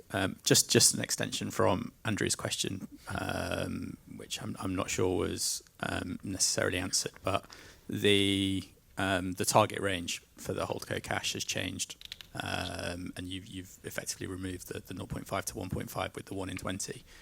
So can you give us a bit more colour of how we think about that 1 in 20 shock scenario, where that sits sort of in relation to the 1.5 billion level right now, and how volatile can that be going forward? My second question is on the real estate sensitivity. I appreciate that you're aiming to reduce the volatility of the balance sheet and what have you, but for a 10% fall in real estate, it's a 12% hit to solvency. And I think we've already started to see some real estate prices come down in the Netherlands. Bond yields continue to push higher, which could put further pressure. So how do we get comfort around that sensitivity within the solvency calculation? The rest of my questions have actually been asked already, so I'll leave it there. Thanks. Okay, thank you, Hadley. Annemiek, on the, where do we sit today in terms of the 1 in 20 shock scenario? And then Bernard can take the real estate question. Yeah, on the cash capital and the 1 in 20 shock, I think historically we've always guided for between 500 million and 1.5 billion, which was a couple of years ago. The company grew, obviously. And the 1 in 20 shocks depends on the starting level of solvency. It also depends on the scenarios you would take on board. I think it would be fair to say that we would be, between 1 billion, 1.5 billion, more on the upper end of that previous range. Having said that, if I would look at and try to get a feel of where, at what level would there be excess capital, I would more look towards the solvency ladder, where we've indicated that if we're sustainably above the 200%, that would be the trigger point for additional capital returns. Yeah, in real estate, we are definitely not immune against market movements, but this 10 percentage point drop or sensitivities that we show is assuming it's a shock one point in time and the impact then on solvency. So if you look at the forecast, or if you look at also how mortgage valuation works, also in a recession, how the recession scenario will look like, we also expect that some of our mortgages, or not mortgages, but also real estate, is doing better than other areas. It will be a longer process. In this time, we also earn quite a substantial return on this asset class. So this is, from my perspective, not a sensitivity or a stress that will materialize in a week or in a month, but it's more really something over 1, 2, 3 years. And then it's also about, again, the earnings that we have on the other side. So therefore, a little bit to put this into context compared to an equity shock, which is instantaneous and hit. All right, let's move over to the gentleman in front, Farquhar. Please go ahead. Cool. Hi. Morning. Just 2 or 3 questions actually from me. Firstly, starting with David. Actually, in terms of, you've talked about the kind of protection opportunity. I just wondered if you could maybe just give us some proof points about where you are feeling you're actually seeing that come on the ground, and then also maybe in terms of new business value, could you just give us a sense of what your IRRs are currently running at on new investments, and how much of that maybe is Japan? I'm going to have to come back on Solvency II to Annemiek. If we come back to the issue of sustainability of the Solvency II ratio, you talk through kind of regulatory changes that are coming through and a bit about non-availability. I think the blunt question from me would be, are we at sustainable solvency levels today, given where we are? I think from the maths, it would say, looking forward, it would sound like we are, but I just wouldn't mind a fairly definitive answer on that one. And then thirdly, just going to Bernard on real estate. You're very much profited from being kind of underweight offices, but just on the office portfolio, could you give us a sense of what you're seeing on the ground, particularly in terms of rent renegotiations and actually where vacancy levels sit now versus, say, more recently in history? Thanks. Yeah. Okay. Thanks, Farquhar. You're already allocating the questions too, so that's very helpful. So let's start then on protection. Or shall I do protection and you do solvency now? Yeah, we could just mess with you and now turn it around. But the protection, yeah. So as I mentioned, so far we've seen in the last few years the market growing around 5%, and we've been growing 10%. And I think that's because of the early focus we put on life protection. And we shifted a bit earlier away from traditional endowment and guaranteed products, and to a certain extent also unit-linked towards life protection. I think that has served us well. I mean, for Europe, we report that in VNB, and you've seen the strong development of VNB in Europe. if you look at also the growth that we're forecasting for Europe in terms of for OCG, which is we now give a target of 450 million.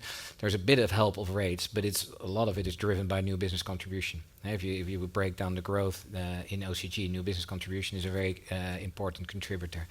So that and the reason why we're comfortable saying that is that we have been doing it already. So the growth has been there, and in fact, we would argue that the demand actually has been increasing for customers. I think the biggest challenge today is actually the affordability. I mean, most of the markets where we operate have double-digit inflation, so there will be pressure on purchasing power of people, and I think that will be the challenge for our distribution channels to work our way through that. In terms of returns, we all know that protection just has a higher margin than general life products. I think your question on IRR for Japan, we said earlier around 14%.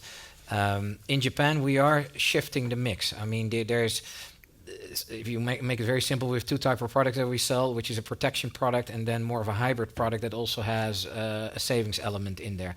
We're more and more focusing on the protection part. I see that the fire alarm will start in a minute. So anyway, we'll see. So we're more and more focusing on the protection part. That actually has today an IRR of around 17%, so it is even more attractive. But it's still quite a bit of work to get distribution channels to sell more protection because, typically short-term savings products often in the past have been a bit easier to sell for these channels. But it continues to be a very attractive market. So we guide around 150 million VNB also for Japan in 2025, leading also supporting the OCG growth. So I think on both cases we're actually positive that despite some of the economic challenges, that the product mix is a high customer demand and very good margin, and that we'll also sustain that in the coming years. Please stop now, it says. Well on time, David. There you go. There we go. Attention, please. Yeah, we'll just have a break for a minute, I guess. The fire alarm is about to be tested. Please take no action. Oh, All right. Oh, thank God we're not But evacuated. we have two questions. yeah, we need the questions back. Works. Attention, please. Attention, please. We are investigating an alarm collision. It may be necessary to evacuate the building. Please await further announcements.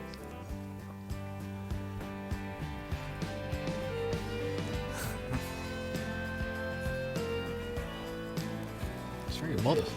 Yeah. Attention, please. Please leave the building immediately. Please leave the building immediately by the nearest exit. It's a very modest British fire alarm. Please. In Holland, they're not that friendly. Please. Attention, please. Attention, please. The fire alarm test is done. There you go. Good. Inform all future fire alarms.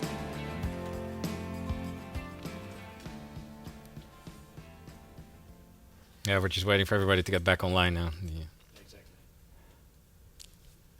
Perfect. Yeah. Okay. So, Solvency II sustainability. Are we today sustainable, Annemiek? And then Bernard will take the real estate. Well, our solvency is in general sustainable, but the question is it sustainably above the 200 million and would it trigger additional capital return? I guess that's where you're coming from. We reported 205% at Q3. Obviously, we've seen quite some volatility in markets thereafter, with mortgage spreads widening again, partially offset by Voda, etc. Probably be marginally lower in October, hovering around the 200. Would at this point in time not qualify as sustainably above 200%. Let's wait and see when we get to the full year results where we are then. Any decision we'll take on additional return will be based on that full year results and full year result situation and outlook. And on real estate, offices, but also logistics centers. No, so they had a specific dynamics during COVID or the last 2 years, where also there was some tendency, then also rethinking, for example, their whole office program or their way of working. So, but that led more to adjusting contracts, and the contracts are typically rather long-term contracts. So therefore, until now, we have not seen pricing or rent pressure in this time. Too early to tell what now happens if the recession is really kicking in. The main pressure is coming via comparable real estate that is via sales. No? So if now in this environment there are sales, and then in the portfolio you see you have something equivalent. So this is more where the pricing pressure, so to say, comes from now. It's not so much the underlying tenants or occupancy ratios or so. Yeah.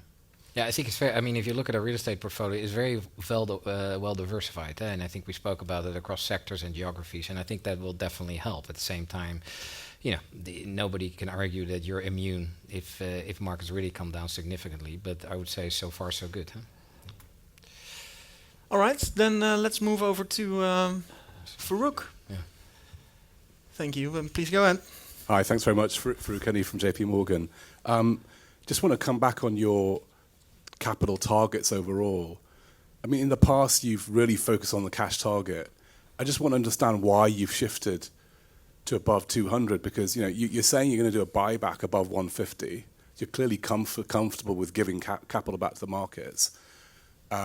You're also saying that you're kind of above a 1 in 20 right now on cash, or you're indicating you're at the upper end. So I just don't understand what's driving that decision. Question number 2 is, obviously you've just said, look, mortgage spreads have widened, Vola's widened, you've had some market movements. What does that do to your OCG, and is that in the 1.8 billion target? Thanks. Okay, thanks, Farouk. Well, to start with the latter, I think we already briefly covered it when we ran through the bridge as well, with the OCG target. We based the 1.8 billion on June markets. In September, obviously, we've seen mortgage spread come in, which was good for solvency, but for the flow, it's a bit worse. But if you then look again, end of October, we're probably for mortgages more or less in the same area where we were in June. So I think from an OCG perspective, OCG target perspective, not that much has changed there actually. If you would forward it from June to kind of end of October levels. 50 million? Well, roughly, if you think about mortgage spreads, that could be right. I think they first came down with around 50 bips in 3 months, and then they went up again with 50 bips in around 1 month, which also indicates a bit the volatility, clearly driven by first interest rate movements and then the lag in time with which bank actually adjusts the client rates, which happened in October. We're now seeing some indications of that being adjusted downward again, but it continues to be volatile. If we look at the latter, we really try to focus on sustainable and predictable capital returns, right? If we're sustainably above the 200, if we have a strong outlook, there will be room for more. If we're within the 150 to the 200 range, we'll focus on a progressive dividend per share, and we'll also focus on this 250 buyback. It's not mechanical, as we said before, but having said that, if you look at it, we continuously delivered on that 250. We also delivered on it when solvency ratios were a bit higher since 2019, but also in June, when group was at 196, when life was at 187, even a bit further depressed in July when markets moved further, we continued to remit the 250 annual buyback. So we do feel very comfortable about it. Now, the cash capital target that we had wasn't a hard target, right? We just indicated we want to have a 1 in 20 shock and we want to be able to absorb it. But it fluctuates over time, and I guess it's also quite hard for you from an outside-in perspective to get a feel on where is that target, what is it now, where is it going. And we feel a solvency ladder that we also take into account on our decisions on dividend is more reflective of how we think about it, and it's also more aligned with what peers do, and therefore a bit better to understand also from an outside-in perspective. So just to confirm, it's internally driven, not regulatory driven. Correct.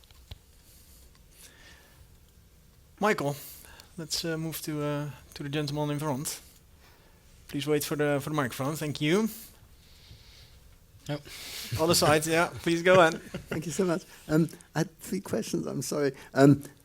In the UK, we've been obsessed by LDI, and you mentioned your cash collateral. I wonder if you can give some numbers, and I think one of your peers actually gives numbers on stress and how much it would cost. I remember from the 2020 presentation, and I wasn't there in person, I watched on the screen, there was an uptick in the curve from the maturing life back book. So there's a lot of cash release coming in 2027. That doesn't appear to be here anymore, and I just wondered if I'd remembered wrong, probably. And then the other thing is 2 of your peers are doing something really big. So there'll be some disruptions. You haven't spoken at all about opportunities. Don't you see any opportunities here?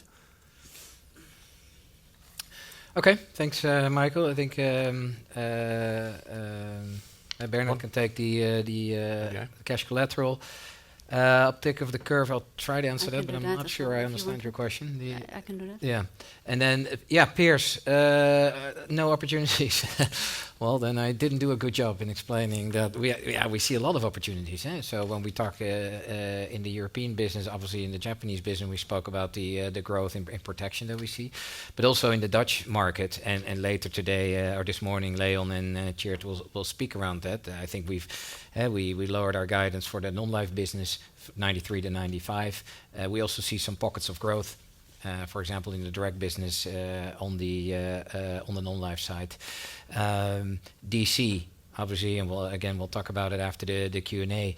DC has continued to grow. There is the possibility that the pension reform will further increase the amount of growth. But even if it doesn't, we already see today that between 1 billion, 2 billion of a net inflow. We've been seeing, and there's no expectation that will slow down. So expectation around DC growth, there is the potential with higher rates that we might see some buyouts coming to the market on the life side, and then we have obviously on the non-life side we have some growth opportunities and a lower ratio. I think the market is still relatively hard. If you look at pricing, we've been doing premium increases. The competition also has, and so we still expect, even though there's always more pressure in retail motor than in some of the other books, it's still a market where we think we can, sustain our profitability without actually losing volume. In effect, grow the business a bit. So. I think there's more than enough opportunities out there, also in the Dutch businesses. Bernard, on liquidity. Yeah. So what was observable in the UK market, if you take this as an indicator of daily movements, these are movements where our cash position is sufficient to cushion this, and also if this kind of liquidity squeeze would last longer, we are very well prepared to even have higher or cushion higher liquidity requirements. We do not publish a specific number, and there's also not a, let's say, requirement around this in the way of, or as a kind of standard. Therefore, it's also a little bit difficult to compare a number with another. But a very good question on the costs, opportunity costs. Until now, we were able to do the kind of liquidity free up that we needed also for the collateral as part of our normal SAA activities. As we haven't had enough short-term liquid bonds, so also until now there was no opportunity costs involved for us. And then on your question on the 2020 presentation and the uptick in the curve from maturing life book, I guess you would refer to one of the deep dives that have been held, which was kind of in the where we said that end 2020, the UFR drag on OCG was around 1 billion per annum at that point in time, and with the runoff of the book, every year that drag becomes a bit lower. And that in itself is a bit of compensation for the actual runoff of the book and the loss of investment income that we've seen there. that was also one of the reasons why that attributed a bit to the growth going forward.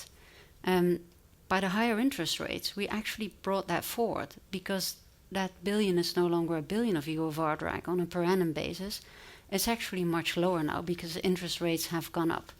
And that means we have already captured that in the OCG, and the actual growth of a declining book and not having that every year is already captured in there. So there is lower growth from that perspective coming out of it. Yeah, then, before we go to the break, maybe one last question from David. Please go ahead. Thank you. David Barma from Exane. I have two questions on the Netherlands Life, please. The first one on coming back on cash versus capital. So wouldn't you say in the current rate environments, what we see as capital generation in Dutch Life is a much better reflection of the real generation capacity of your business? And hence, I'm not sure I understand the gap we were talking about before between the two, and why those two couldn't converge sooner. Or and to put it next to that, you talk about commercial levels for your capital positions in your local entities, and that Life has been anywhere between 200 and 220 in the last few years. Is that really a commercial level for Dutch Life? And the second question is on longevity. You showed a slide about longevity SCR. What's your thinking about your opportunity still there to reduce that? Thank you. Yeah, thanks, David. So on cash capital and commercial levels, obviously 200 is not, but on the MEEC, and then Bernard on longevity. Yeah, if we capitalize all units on commercial capital levels, except for life. Because for life, we really focus on having a stable and sustainable remittance out of that. And if you look at the remittances for life, in 2019 and 2020, life actually remitted more than its OCG. And that was partially driven by the expected uplift of investment return, because we knew we were going to do the shift to higher yielding assets. And it was also related to a longevity transaction that we did at that time, where we freed up capital, which was also contributed.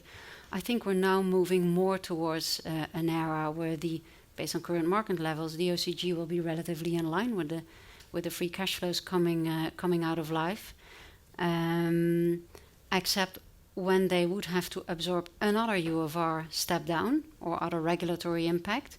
We would probably like them to absorb that within the solvency ratio as it currently stands. If it has been built up forward, and if it is sustainably above, at 200% level as well, then that would not be needed, and that would be able to be converted. But that's what we mean with potential regulatory impact. It could be something that you would have to absorb within the solvency of life. All right. Yeah, on longevity. So we, as I indicated, reduced our longevity risk, but it's still the highest insurance and business risk-related risk driver. So there is still potential for additional reduction and also to free up capital. But because it's no longer such a concentration risk in our portfolio, and also because of higher interest rates in this environment, from a risk-return perspective, it's less attractive compared to the deals we've done 2 years ago. And therefore, this is, of course, what we are also mainly taking into account. Yeah, so with that, I would like to thank you, David, Bernard, Annemiek, for taking all the questions. Also would like to thank you for all your questions. I do realize that that you might have still quite a few of them that you would like to ask, but the good thing of a physical meeting here is that you can have a coffee with them to ask all the remaining questions in the remaining break. We will be breaking for roughly 30 minutes, and then we will continue the program with presentations on the businesses. So thank you all for now, and see you back in half an hour. Thank you.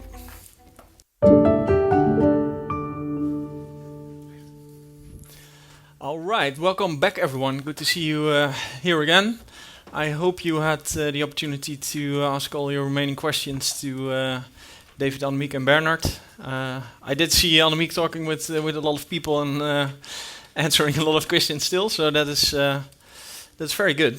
We now move over to the business presentation. So before I hand over to Fabian, after that we will have presentations from Leon and Tjeerd on the Dutch life and non-life businesses. And now I would like to give the floor to Fabian. Thank you. Thank you. Good morning, everybody. It's a pleasure to be here in person, and I had quite some interesting and good conversations with you already. So I will now present to you, as responsible for the international insurance activities, where we are in achieving our targets that we set 2 years ago, how we will actually grow the business, and what our growth ambitions for 2025 looks like. So our international insurance activities, they are in Eastern and in Southern Europe. They are in Belgium and in Japan. With those 10 international insurance business units, we generate, meanwhile, close to 30% of the OCG of the group. And so we are a major contributor. And we expect this share to grow even further as we are driving most of the VNB of NN.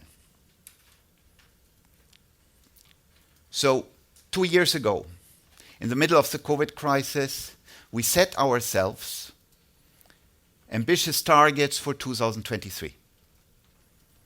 And we have achieved them, both for Europe and for Japan.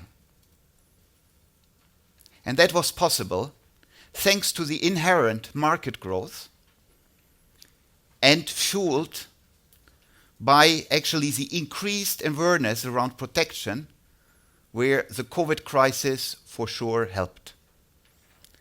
But a strong contribution came actually from the implementation of our strategic investments and the commitments and efforts of the teams on the ground.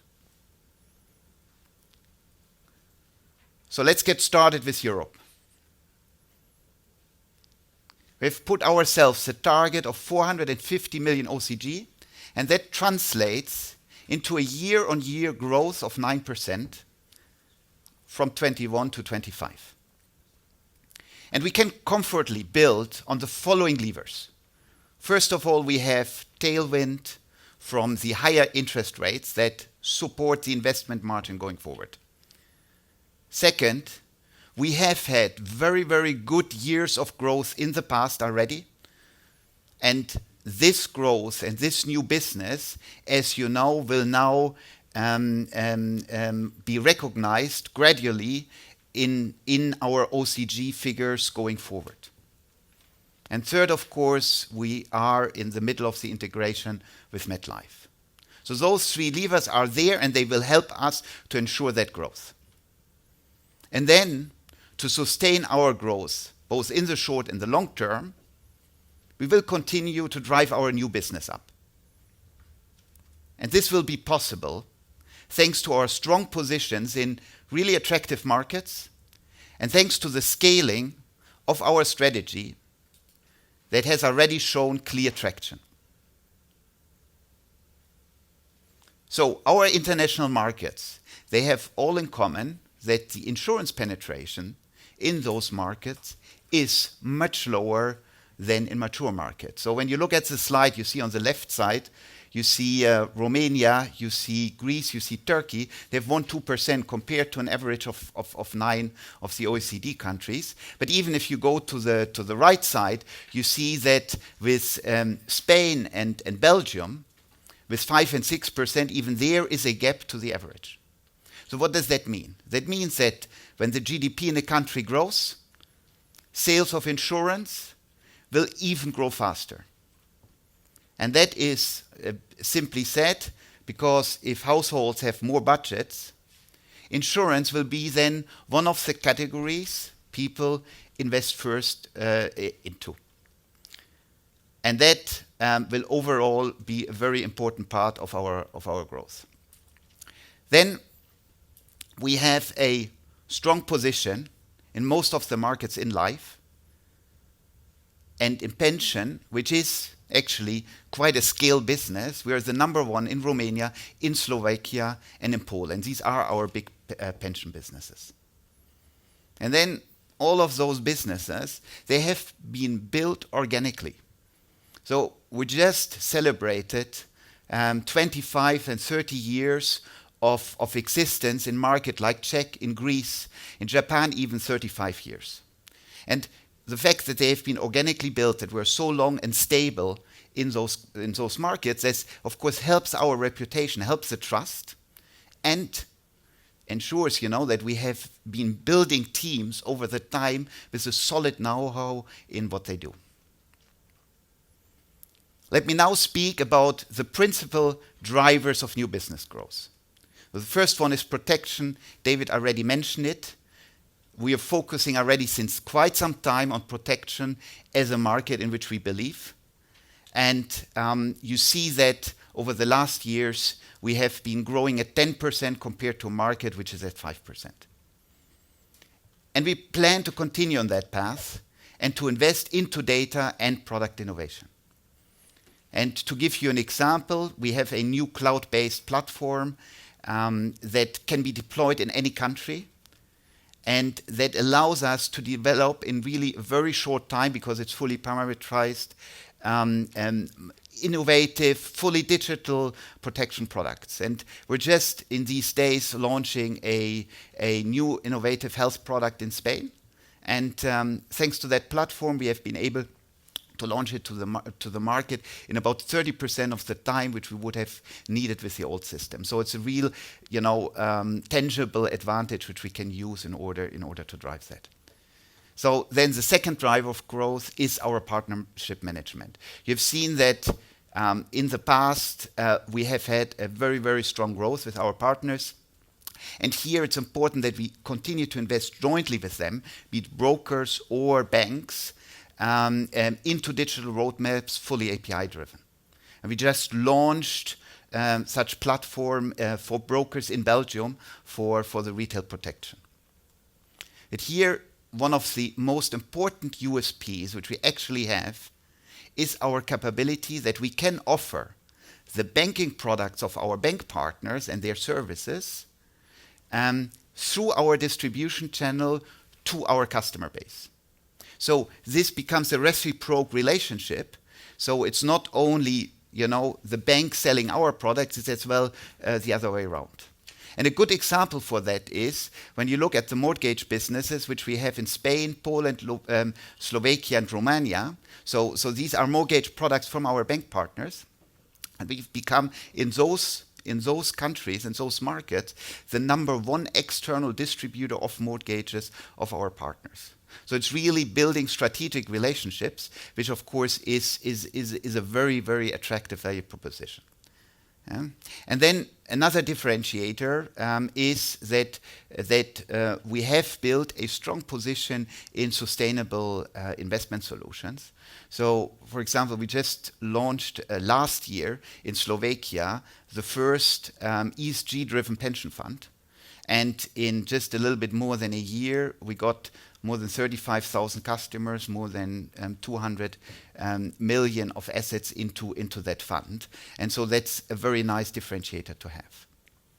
So this is about now the third pillar, or the third driver of growth, which is the leveraging and the growing of our own customer base via digitalization. So we have built our own customer base through our agents. These are our customers. It's around 7 million customers, which we have and fully directed towards us. And here we did investments, since several years, and we get now already quite encouraging results and really traction. So in most cases, we have started pilots in one market, and now it's about to roll out those into the other markets. And to give you an example here as well, in Romania and Poland, these two markets have been leading in the digital sourcing of our customers. We have in those markets between 25 to 45% of our new business is already digitally sourced for our own customer base. And this initiative is now being rolled out, and the objective here is in 2024 to have 50% of our business is digital sourced. And of course that helps a lot in terms of customer service, because you use the data, you understand the customer much better, and it helps as well the agents to become more productive, because they will be much more targeted whenever they are needed, and it's not a full direct flow. And then we have created, and I refer now to the point on the bottom, we have created open platforms for our own distribution, allowing them to sell third-party products. An example how we do that is in Slovakia, where we have brought 70% of a broker portal, and we will transform now our tied agent organization into a broker organization. And that broker organization then will use the services of that portal. And that means that we give our customers and our ex-agents basically access to the products, to all products from all providers in the markets, while at the same time, we can leverage that technology from the portal, and we don't need to invest and to build it ourselves. Yeah? And so these are the three drivers of growth which I showed to you: protection, partnership management, and the leveraging and growing of our own customer base via digitalization. And that will be the fundament for the future. I'd like to give you a short update on where we are with the acquisition on MetLife. So the integration is going fully according to plan. We have actually been able to close the business in Greece 3 months earlier than what we had originally expected and planned for. In Poland, just on time. The teams are now already working together from the two companies. You can do that really after the closing of the deal, and they are now preparing for the legal mergers, which are going to happen beginning of next year. So therefore, we're really confident on the OCG guidance which we gave to you, to fulfill that and to be really on top of that. So that is just a few words on MetLife. And now, given the macroeconomic environment, of course, you'd be interested in a short assessment how that macro environment affects our businesses. And here, we expect that, and I think David and Annemiek both mentioned it, that our new business will be impacted by the higher rates. First, through the higher technical discount rate, so that's a technical effect. And then, of course, by the lower disposable income of the households in the short terms. But that is really short term, because medium to long term, we see the inherent market growth, we see the continued productivity increases that we have in sales, and the progress we made through all our investments in leveraging our customer base. So medium to long term, we see it back to a growth which we are used to, which is double digit. And on OCG, so OCG in international is resilient and will be growing. And that will be, in the short term, supported by the higher investment returns, the renewals from the new business in the past. And then the new business growth then will continue to be the key driver in the mid to long term. That's how we see the effect. So it's a very limited effect on our business, and that's why we're so positive about the growth opportunities which we will have. So now let's go to Japan. Yeah, I've shared with you at the beginning how Japan contributes to the group. So in Japan, it's really a rapidly changing market environment in the SME space with quite attractive opportunities. So we see in the market, and you see it on the table there, we see in the market growth in protection and in the category of long-term financial solutions. And then the short-term financial solutions, which have been kind of a major pillar of volumes in the past, so those are trending down. And we have been leading the protection space with double-digit growth rates in the past, and we plan to extend and to drive the growth to higher levels going forward. And as mentioned before, it's a highly profitable business, very, very attractive margins, with double-digit IRRs, and in a country where risk-free rates are still close to zero. And so that is on the protection side. And then we plan to enter into the long-term financial solutions in addition. We considered this segment now more attractive than before. There was very much determined in the past by traditional profit share products, and we see now variable products getting more and more traction, and that for us makes that segment much more attractive. In addition, we see as well that in the ownership of SMEs, there's a change, there's a change of generation. So the younger owners come around, they look more for the longer term solutions, whereas the older ones were more focused on the short term. So that gives us really the strong belief that in this market there are shifts, but that market will be quite attractive going forward.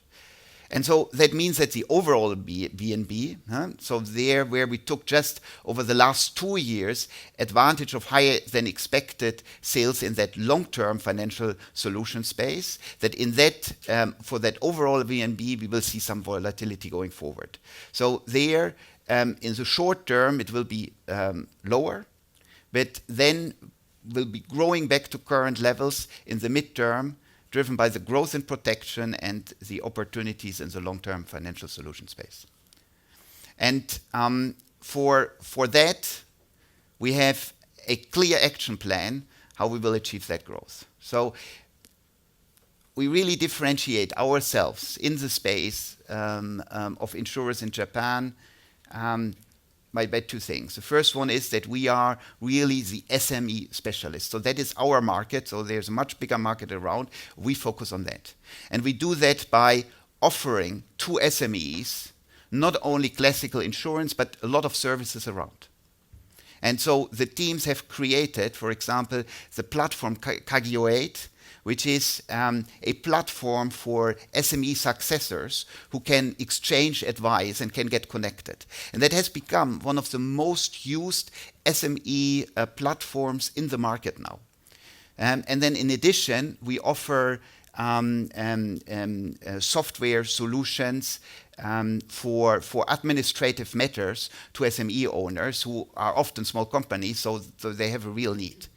So we do all of that in direct contact with the SME companies, instead of going through the broker. So that means that our name, our brand, is very, very known now in the SME segment, and of course that builds trust over time. And with that, even though we work with brokers and with banks, we have our position very, very clearly defined in that market. And then and that builds brand, and of course those solutions give us of course very valuable data which we can then use as well to go to our customers. And then compared, the other differentiator is really that compared to the very traditional hierarchical companies we see in Japan around, that we are able to get quicker and faster to the customer, and that with customer-centric really solutions. And one example which I show here is a living benefit product which we just launched in 2019, and in only 2 years it reaches already a 15% of all protection shares and 10 million of VNB, which is for a new product quite amazing. But the advantage is if you're customer centric, if you're first, that is where you get to. And so that is our action plan going forward.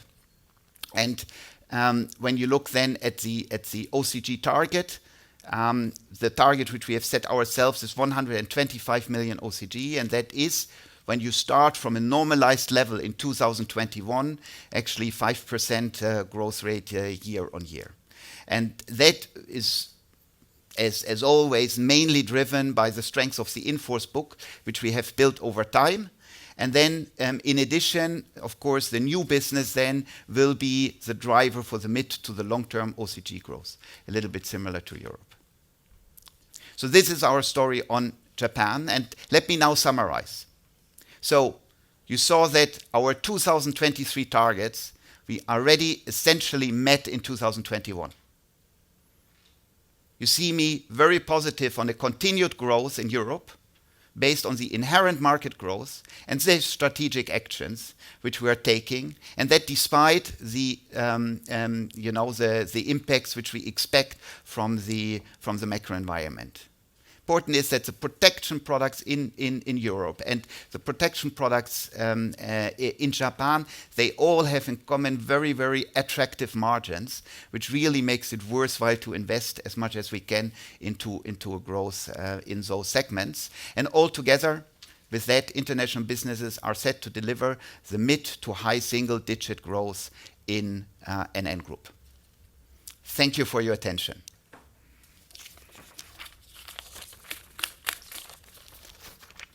And I hand over to Tjeerd, my colleague.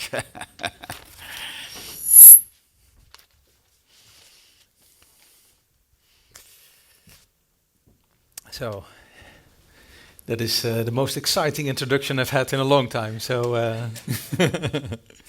but good morning to you all, and thanks, Fabian. I'll be talking a bit about the bank and non-life today. So. Last time I talked about my passion for cycling and what it takes to win. It's always some hard work and efforts, teamwork, the right technology, using data. And yeah, I stand here proud today that we've really delivered on that in recent years, and I'll talk about that a bit later in the coming slides.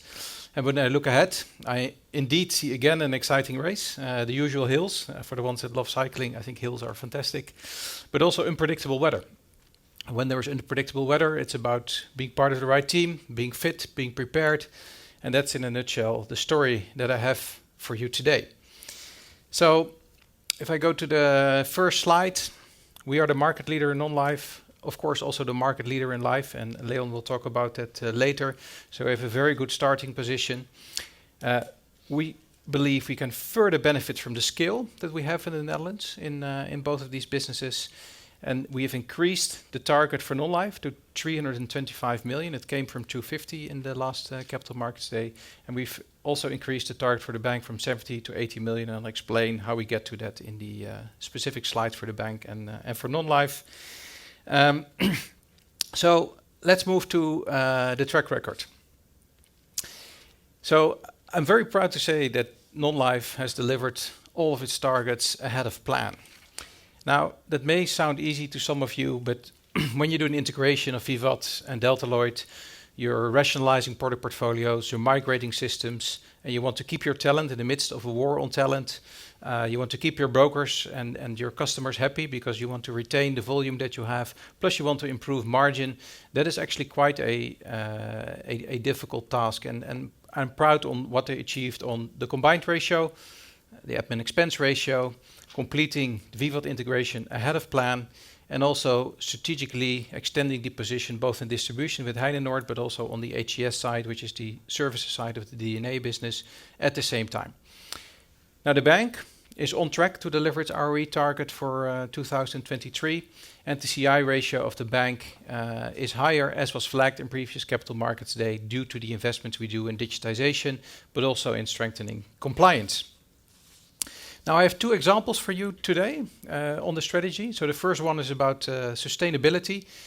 Now sustainability, if you look at the theory, we follow, of course, the PCAF methodology, which is still under development, but what we know of it today is what we follow, and this typically starts with estimating your CO2 emissions of the non-life business, so it's related to underwriting portfolio of motor and the buildings that you insure. And for the bank, it's of course very much related to the underlying mortgage book, which is to deal with houses. So then you estimate, based on these model points, your CO2 emissions at a point in time, and you set a target towards 2030 and 2050 with a concrete action plan of how you get to it. Now, you may think this is only theory and this is a regulatory requirement, but actually customers and society really demand this. And this is not just good for them, but it's also good for business. So what we do on the non-life business, for instance, on motor, already there 65% of the business there in claims is through repair rather than replacing things. But we also help our clients in electrifying car fleets, and we also look at new risks that the energy transition brings, such as recycling plants. So we visit them, we look at what they have in place, and these are new risk opportunities that we can also add to the underwriting portfolio.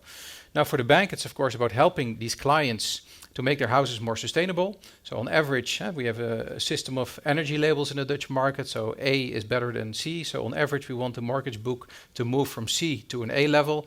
And we help clients by insulating their houses or by installing heat pumps. And that is, of course, good for clients because it lowers their energy bills, but it's also for a sustainable mortgage book to have, let's say, a much more greener underlying house portfolio is also healthy for the business, healthy for the bank balance sheet, and of course also for the balance sheet of the other companies that carry mortgages. Now, the second example that I have is on digital transformation. So here, what we do typically is first and foremost, we invest in talent. It's people and talent that really make the difference in the digital transformation. It's of course having the right technology, and then it's about the use cases of how you apply it in your business. So the example that I show here in the middle is an example of pet insurance, where we process now 500,000 claims automatically through the use of smart OCR. And you see here that the customer effort score is 1.5, which is extremely low. It's basically customers telling you this is almost effortless to do and undertake. And that is extremely important because for broker satisfaction and for customer satisfaction, the effort that you need to take in order to do business with a partner is determining very much whether they want to continue to do business with you. Of course, it also helps in lowering cost. And if you do this, not just for pet insurance, and our strategy, of course, to do this at scale in all of the different interactions that we have with customers and brokers, you see the increasing trend of broker satisfaction, where already we are above market average in broker satisfaction.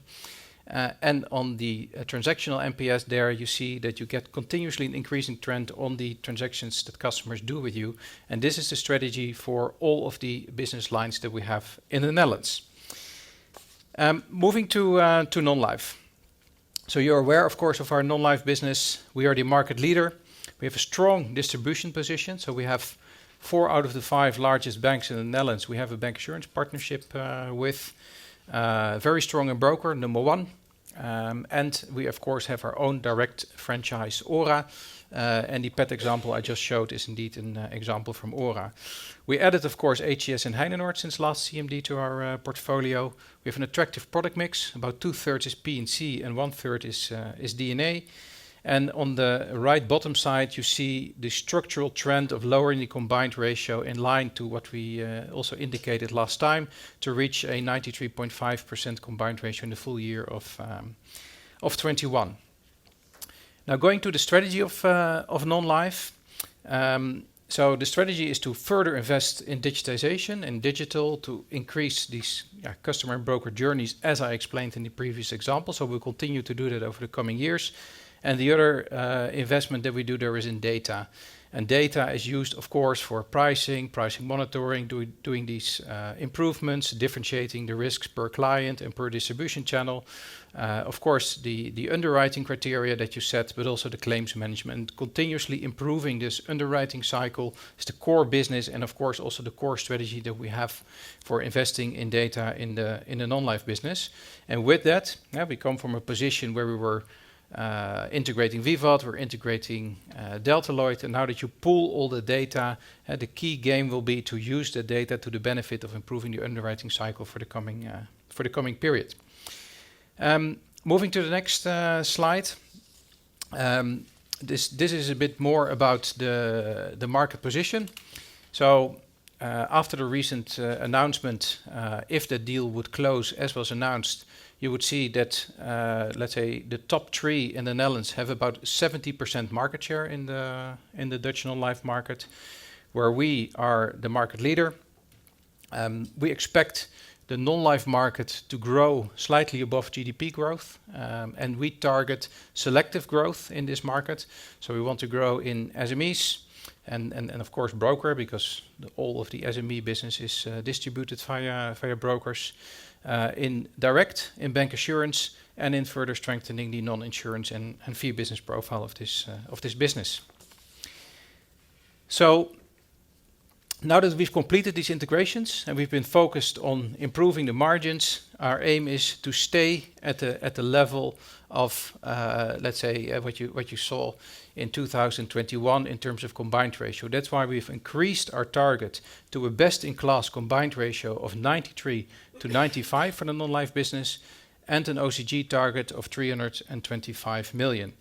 Now, if you compare that to 2021, and you would correct for some of the COVID frequency benefits, both in P&C and in D&A, you see that the main contributions towards 2025 come from a contribution of the insurance business, where we target the selective growth that I explained on the previous slide, and also growing the fee business or the non-insurance profile. And let me explain why this is ambitious to achieve. So if you want to sustain a best-in-class combined ratio and selectively growing in a very competitive market, it means that you need all these improvements in your underwriting cycle, knowing where to grow, taking the right risks to grow the volume and keeping the margin at a very high level. Now, heading into a mild recession period, it's always hard to predict where this goes, but in a competitive market where this is going, this is what we aim to do, let's say, on a combined ratio level. Now, another question that we get on the non-life business is with regard to inflation. And the key message there is twofold. So the first message is, and I think it was David who already highlighted that, is that we are, for 50% of the portfolio, we have quite a low sensitivity to inflation. And let me give you a couple of examples. So for instance, in fire and motor, we do a lot of cash settlements on repair, rather than that this is a, let's say, immediately an increase in prices from what repair shops bring. Legal aid, for instance, is fully reinsured. For bodily injury, we use a long-term inflation assumption on what we do in that business. For the SME liability business, we use premium settlements that are linked to wages directly, so that is automatically corrected. And an accident, for instance, we use fixed benefits. So if we add that all up, we have 50% of the non-life portfolio that has a low sensitivity to inflation. Now, for the other 50% of the business, what we do is we have typically 12-month renewable contracts. So we monitor inflation, we look where it's going, we look at each of the specific items on expenses and what we see, and then we price that in like we've also done this year. So in that, we don't think we are immune to inflation. I think nobody is, but we do think that inflation is very manageable for our non-life business. So the summary on non-life: market leader, strong delivery over the past years, low sensitivity to inflation, and we believe that we can further benefit from the scale and the position that we have. And that's why we've also increased the targets to 93, 95 and the 325 million. Now let me move to the bank. So the bank, you know, is the number 5 retail bank in the Netherlands, about 1 million customers, strong CET1 ratio of 14.6% at the first half of 2022. And we have at the bank a hybrid business model. So on the one hand, we originate to distribute and we earn a fee income. And on the other hand, we produce mortgages to put them on the balance sheet of bank, where we have, of course, the savings, where we fund together, so the sort of savings mortgage bank, where we have the net interest margin that we earn there for the bank. Now, the strategy is to be an efficient digital retail bank. So what does that mean? What is an efficient digital retail bank? So it means retail only, so no SME or that type of business. So it's the savings products, it's mortgages, and the retail products and services that you expect with a retail proposition. And then it's focused on digital. So really digital first, mobile first, for a bank, no branches, and automating all these interaction points with brokers and with customers to achieve the low customer effort scores that you've also seen in the previous example. And with that, you have a high customer satisfaction. You're able to attract and retain clients. You're efficient, of course, if you use digital throughout the bank, and you earn on the cross-sell that you generate in the retail propositions that you have. That is the efficient digital retail bank strategy that we have. Now, looking to the mortgage market, maybe first starting with the portfolio that we have. The current portfolio is at an LTV ratio of about 54%, which is very low. We also made an analysis of our client portfolio, and we looked at how many clients still have a fixed interest rate for, let's say, 6 years. And more than 90% of the clients in the existing book have a fixed year interest that they fixed, of course, in a very low interest rate environment for more than 6 years, which means that even if prices move up and down on mortgages, these clients just continue paying the bill that they locked in at the time that they had their mortgage.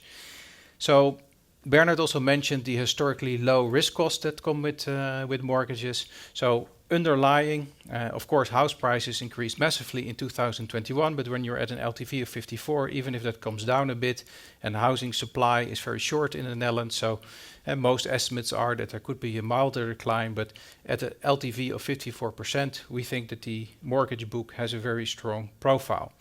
Now, the dynamics have, of course, shifted. So in 2021, we had long tenors, a lot of prepayment, a lot of new business, and a lot of wholesale appetite from long-term investors, both externally but also internally, and that has now shifted over the recent sort of 6 months into an increase in the interest rates. We've seen less wholesale appetite, less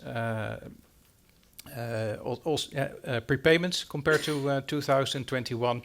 So we see a shift, and this is the advantage that the bank has, that in a time where the interest rates are low, you earn the income in a balance between fee and interest income. And when it fully shifts, you see that fee income comes down a bit, but you can compensate that over time with the interest margins that we see now on growing the bank moderately with mortgages and savings accounts. And that we already see in the current figures. So there is a bit of a dip in this year, which you've also seen in the first half figures, where OCG is lower because we're also growing the balance sheet of the bank. So then OCG is impacted because you grow the RWA.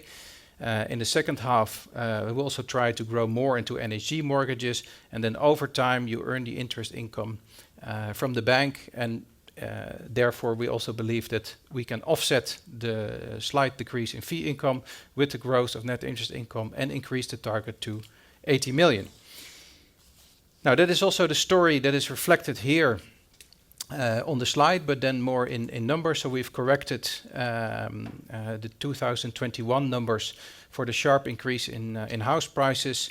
And if you would take that as a starting point, you see that towards 2025, growing the net interest income with the reduction of fee income compared to 2021, where there were a lot of prepayment penalties and high fee income from wholesale investors, that we can grow the target to 80 million. The ROE stays above 12%, which is very healthy.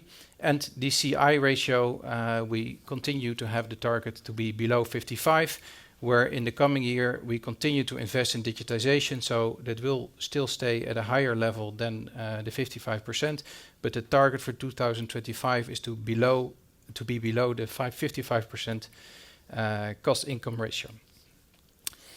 So let me try to summarize. So I talked a bit about cycling, about the exciting race that we have ahead. And I hope that with the story that you've heard here, you also see that we are fit and prepared for that race. We have a strong track record. We have a leading position in the Netherlands. We can further benefit from our scale. And that's why we've increased our targets for non-life to a best-in-class combined ratio of 93 to 95. The OCG to 325 million. And for the bank, an increase to 80 million in 2025. I hope you enjoyed the story. I now hand the floor to my other favorite colleague in the Netherlands. We're only with the two of us, I know. But Leon will have an even more exciting story to bring for you than myself. And I look forward to receive your questions and answers later. Leon, take it away. Thank you for the introduction, Tjeerd. And thank you for raising the bar. Good morning, everyone. Last time when I presented the Capital Markets Day targets for 2020 and I presented the life strategy, I was just appointed in my new role. And today, 2 years later, I'm really proud to present the results we have achieved so far.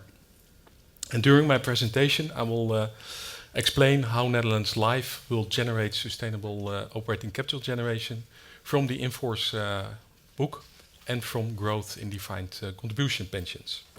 So let me start with my key messages.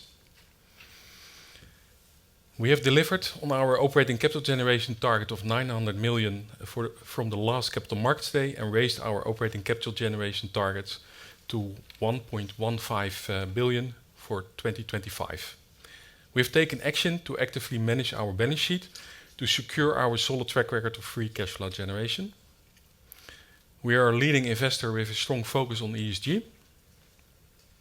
And on top of the already growing DC market, the Dutch pension reform provides attractive opportunities for buyouts and to further grow our strong position in the defined contribution market. Now let me start with our position in the Dutch market.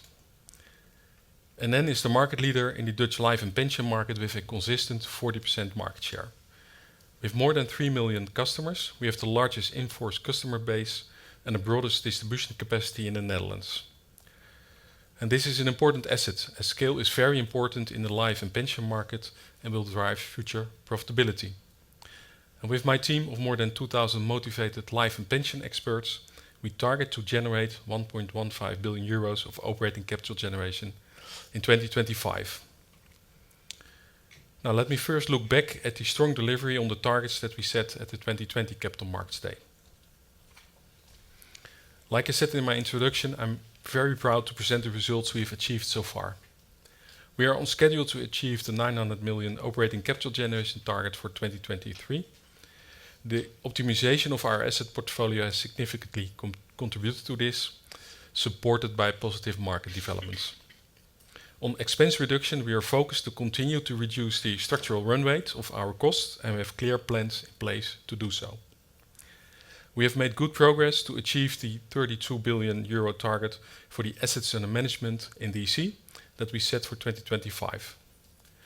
And with a consistent net annual inflow of 2 billion euros per year, I'm confident that we are able to achieve the target we have set for 2025. And last but not least, we have increased our footprint with the acquisition of the portfolio of ABN AMRO Life. Now let's move on to the targets for 2025.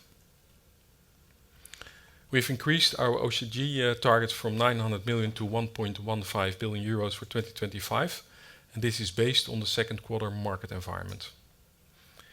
In the past year, we have significantly reduced our government bond allocation and optimized the investment portfolio. This has led to a strong increase of our OCG. Going forward, we will be more focused on refinement of our portfolio. Opportunities that we see are in investing in private loans and in corporate bonds at attractive spreads. And we will invest in green bonds. We are committed to achieve the net zero targets for the general account in 2050 in line with the Paris Agreement. As part of our strategy, we will further grow scale in defined contribution and buyouts, which will support overall business volumes and future profitability. And finally, we will continue to reduce our expenses in line with the runoff of our portfolio. Now let's move on to the next topic, our balance sheet management. Over the past years, Netherlands Life has a very strong track record of cash flow generation whilst the balance sheet stayed resilient. Due to the exceptional volatility in the financial markets and especially the treatment of mortgages, our solvency ratio stood at 187% in the first half of this year. The adverse impacts to our solvency versus previous levels are non-economic in nature, and the reduced solvency is compensated by higher OCG. Despite this volatility, we have remitted our quarterly dividend both in the second and in the third quarter of this year. A resilient balance sheet is an important priority. Therefore, we are actively on top of managing our balance sheet via our risk management and investment approach, as Bernard explained this morning. This is even more so important in current highly turbulent markets. We have been paying stable dividends over the Over the last years and going forward, we expect to maintain a stable and sustainable remittance pattern. Moving on to the topic of expense reduction. We have made good progress in reducing expenses. Since 2016, we have reduced the insurance expenses with 32%. We see good opportunities for further expense reduction, especially via the further simplification of our IT infrastructure and our products, as our ops and IT expenses account for 60% of our total administrative expense base. We will deliver on our ambitious decommissioning targets of more than 20 large systems for this year and next year. And we also have plans in place for further reduction of the number of IT systems in 2024 and onwards. This is not an easy task to achieve. We need to reduce expenses, whilst at the same time we have to absorb increasing costs related to inflation, investments in IT, investments in security, technology, but also investments in new regulation like IFRS 17, SFDR, and the recently announced new regulation for the Dutch pension market. Based on my personal experience, substantial potential is present to absorb this expense pressure. As mentioned earlier, the cost reduction may not be linear, as we need to invest to generate further cost reductions. Our target therefore remains to reduce expenses in line with the runoff of our portfolio. Now let's move on to the growth opportunities and start with the explanation of the Dutch pension system. The Dutch pension system consists of 3 pillars. Pillar 1 includes the state retirement pension, which offers a minimum pension income for all Dutch citizens. Pillar 3 contains the voluntary individual savings, which is a relatively modest market in the Netherlands. And Pillar 2 consists of the employer pension plans. This is a large market with over 2 trillion assets under management. In short, 3 different types of parties are active in the second pension pillar. Industry-wide pension funds with mandatory participation for employers in certain industries. Secondly, corporate pension funds without the mandatory participation. And thirdly, the insurers. The corporate pension funds and the insurers both hold roughly 15% of the market, and the remaining 70% of the market is serviced by the industry-wide pension funds. Pension funds are under pressure to increase scale and to reduce expenses. Over the past 20 years, the number of pension funds has reduced in the Netherlands from more than 1,000 to currently around 200. And we expect this trend to continue. The new pension legislation that we expect to come into force in the course of next year could accelerate this trend. Now let's move on to the opportunities we see in the pension market. The pension market is changing to several dynamics. Firstly, there's the ongoing trend of the shift from defined benefit to defined contribution, and there is also the recent consolidation of the PPI market. Secondly, the market for corporate pension funds and insurers will move closer because all pension plans will become defined contribution based. And for pension funds, DC is a new market where they have For pension funds, DC is a new market where we have 15 years of extensive experience. So this will provide opportunities for us during the 5-year transition period to the new pension system. This also means that the additional benefits from the pension reform will mostly come in after 2025. And then thirdly, smaller pension funds will be in search for a solution for the accrued pension rights. The assets under management related to this is expected to be around 75 billion, and a number of these pension funds might decide to reinsure their existing liabilities via pension buyouts.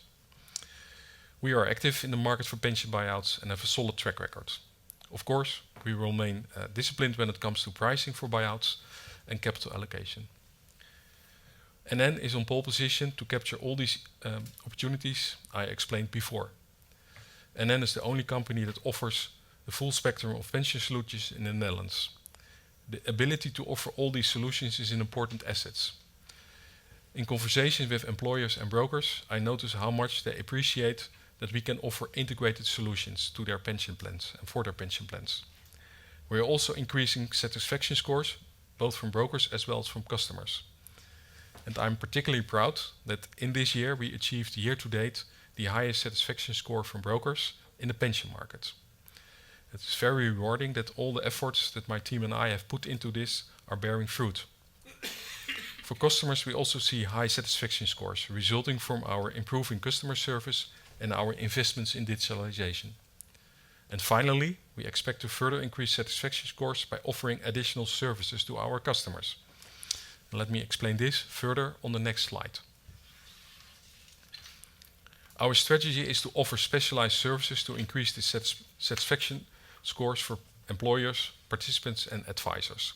We offer a range of various services, all currently available via the NN platform. Based on industry data, industry pension data, advisors can benchmark employer pension contracts, and we provide them with clear insights, which helps them as an advisor to increase their relevance to their customers. Another example is that we offer employers active tools to support them in being a caring employer, for example, via active monitoring of their workforce and via employee well-being services. And participants can get clear insights in the current and the future pension accumulation. This eases pension communication and facilitates participants in choosing their investment profile, additional pension accrual, early or later retirement, and many other topics they need to decide upon. Finally, for NN, this also creates additional value. Our customer satisfaction scores increase, and this also increases the retention rates. And digital servicing also helps us to serve customers at a lower cost.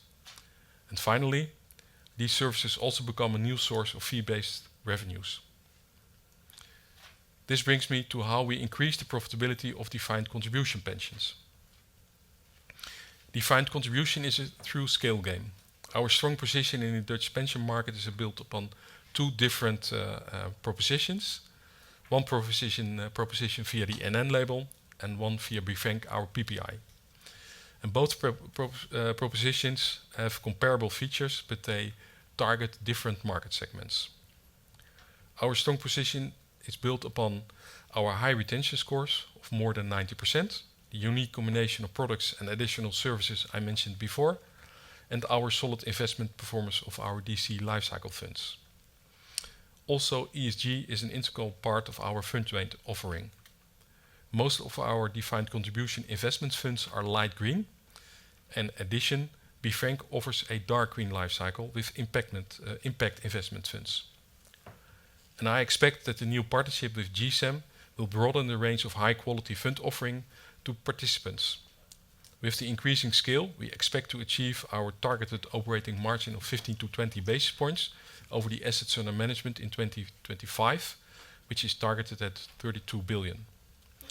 And the growth of the assets under management in DC will continue also after 2025 to a comparable level as our current defined benefit portfolio. Before wrapping up, I want to share one more topic with you. Earlier this year, we acquired the life insurance portfolio from ABN AMRO Insurance. The rationale of this transaction was clear. The transaction adds additional volume, resulting in economies of scale. We have the ability to realize capital and expense synergies, and we can increase the return of their existing asset portfolio by migrating them to the NN strategic asset allocation. Combined, this will result in an attractive double-digit IRR. And from the experience that NN have gained from doing similar transactions, such as the integration of Delta Lloyd and Vivat Non-Life, I'm confident that we will complete this integration swiftly and successfully within 1.5 years. Now to wrap up my presentation. Today, I've explained how I expect that NN Life will continue to generate sustainable operating capital generation in the long term. We have increased our operating capital generation target for 2025 to 1.15 billion euros. With our risk management and investment capabilities, we actively manage the balance sheet to secure our solid track record of free cash flow generation.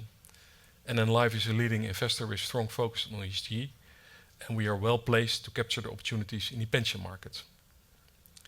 With that, I would like to conclude my presentation. Thank you for your attention. And I now hand over to Ruben for the next Q&A round, I think. Yes, correct, Leon. Thank you very much. Also, thank you, Fabian and Tjeerd, on these insights on your businesses and the opportunities you see going forward. So indeed, now it's time to move over to the second Q&A. So I see already a lot of questions intended to be asked, so that's very good. Maybe we can start with where we almost left the first Q&A. So maybe Jason, you could start this round.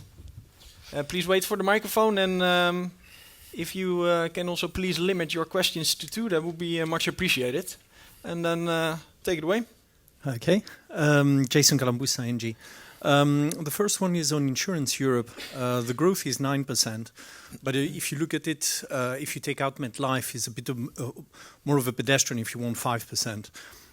So do you think that this is a reflection of the growth that potentially this you have in Insurance Europe? And how much cautiousness do you put in there for the current macro situation? So if you go a little bit beyond, do you find that this 5% is a cautious and that could be expanded? The second thing is on Japan. I was just looking, what is the number for you have morbidity effects, etc., on the OCG as non-recurring? And that's a generic question also for non-life and bank. Can we have the numbers, the adjustment numbers on 21, so that we know at least from which basis we are starting from? Thank you. Okay, thank you for your question. So Insurance Europe, we guide to a mid to high single-digit growth. So when you speak about the 5%, which is actually 6%, but that is, at the lower range of what we would expect in the medium to long term. That's how we see it. There is, of course, we reflect the current recession in our plan. That is reflected. I think it's nevertheless it's the best estimate of how we look forward. And then on the Japanese normalization of 2021, I think if you start with a base of around 103. 105, that's a good base to start with. Yeah.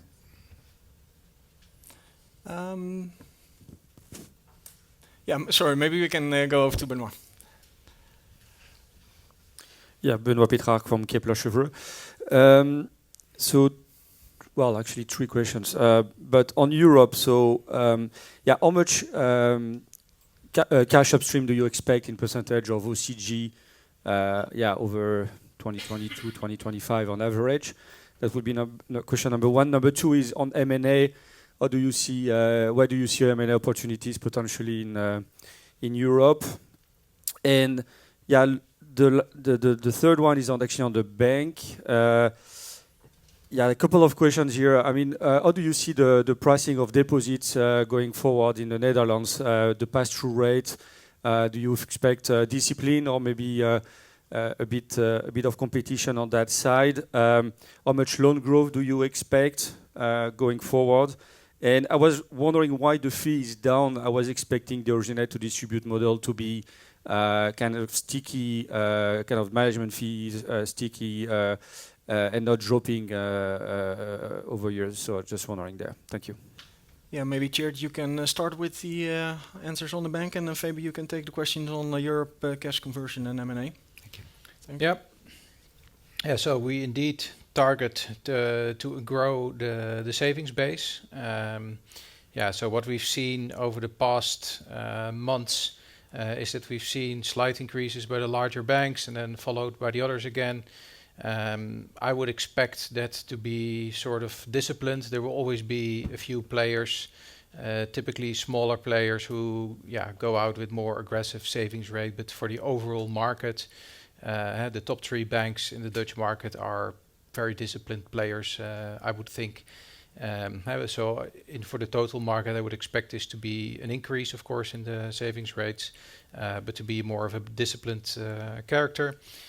So on the loan growth, so we target moderate growth for the bank. So also in 2022, as some of the mortgage origination that didn't go to wholesale investors, we've put on the bank balance sheet. So that's why you also saw the slight decrease in the OCG figures for the first half of this year. And towards 2025, We project to continue that moderate growth, where the chart you saw on the interest income is indeed compensating for the fee income, which brings me to my last question. So for wholesale investors, so for instance, there is a fund for previously NNIP that's now with Goldman Sachs, where we originate for their appetite.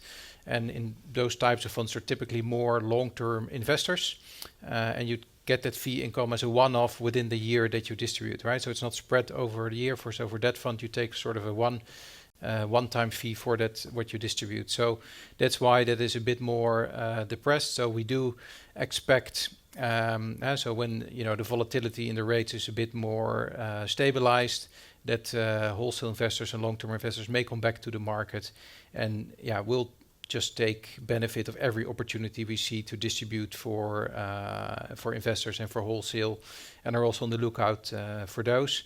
So it's kind of hard to project when they do come in, how the macro environment will play out. But with the hybrid model, we think we're well positioned if the fee income growth is there again to participate in it, and to compensate at least the loss of fee income that we see now through the interest income that we have on the bank. Maybe a long answer, but sorry. Okay. Yeah, on cash upstream and remittances in Europe, Annemiek explained before already. So there is a difference between our OCG and remittances.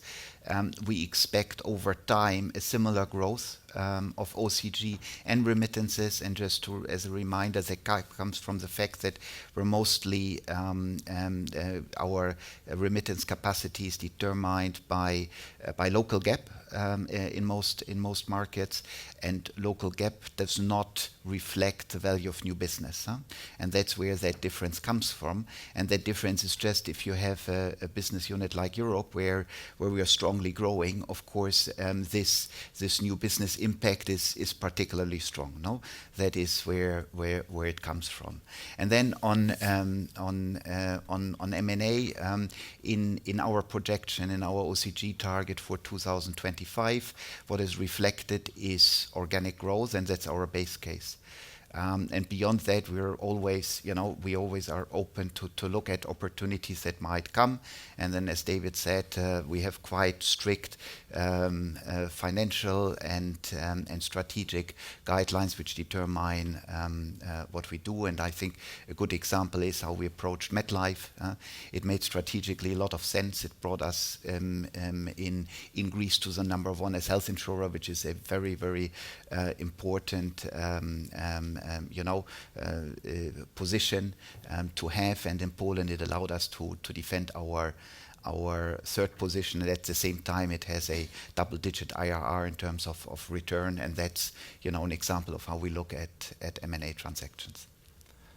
All right, thank you, Fabian. Maybe we can move over to Nasib. Thank you, Nasib Ahmed from UBS. So first question on Insurance International and non-life. You talk about investment in digital, investment in distribution as well. Is there anything that's funded from the group or the holding company? And the reason why I ask is because if I add up all the OCG targets for the business units and compare it to the 1.8, it seems like your holding cost is actually increasing versus where you're running at the moment. Second question on life, the buyout market, how competitive is it? With higher rates, you'd expect more volumes, but do you expect more entrants to come in or a re-entry of previous players that have stopped writing this business? Thanks. Yeah, maybe I can start with a comment on the investment. So in the segment order, we have reflected the minus 300 million euros as part of the euro 1.8 billion target. That is slightly higher than currently the 250, and that is basically because we expect some higher debt costs. And then maybe, Tjeerd, you can elaborate on investments, and then Leon, you take the question on the buyouts. Yeah. Now, it would be great if the group would fund my investments, but unfortunately, I'm held accountable to, of course, invest through the expense line into digitization, and have also the benefits in the operating result and the combined ratio. So it's included within my own business, and there's no projected M&A in the target of the insurance business. So we don't project that as part of the plan. It's an organic base case. Yeah. Same for me. There's no preferential treatment here.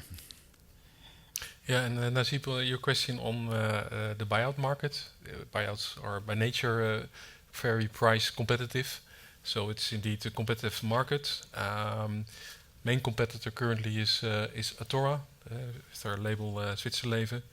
And what we expect that so the consolidation trend I explained, currently at 200 pension funds in the Netherlands, the general expectation that it will be lower than 100, somewhere between 50 and 100 pension funds remaining.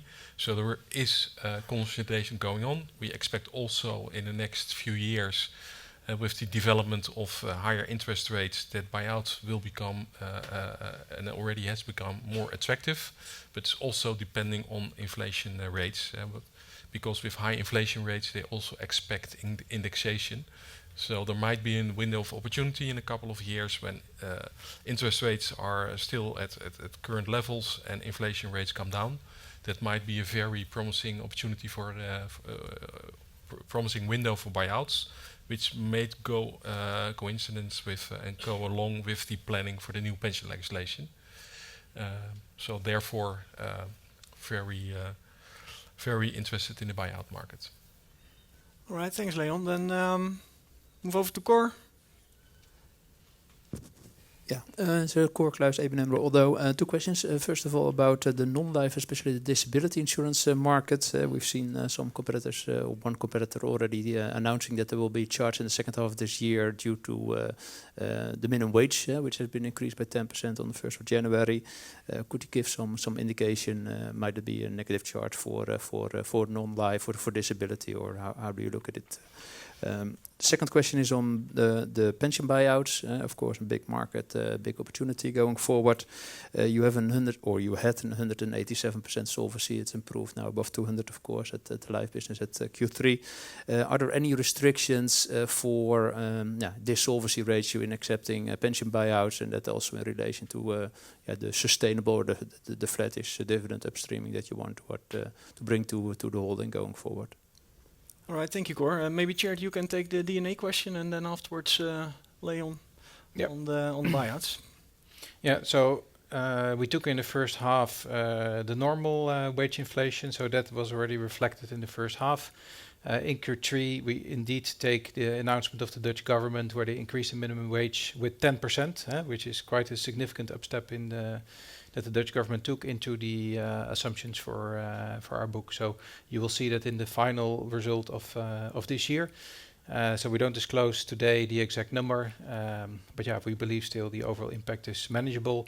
And important to note that these types of model and assumption changes are not reflected in OCG, but you will see it in the combined ratio and the operating result. But you will see that all in the year-end figures. Yeah, and Cor, on the buyouts, it's a price-sensitive market.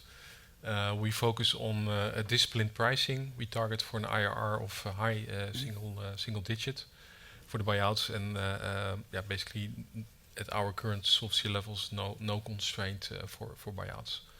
And also, if you compare it, the buyouts with our current balance sheet size, it is good to absorb if there are opportunities.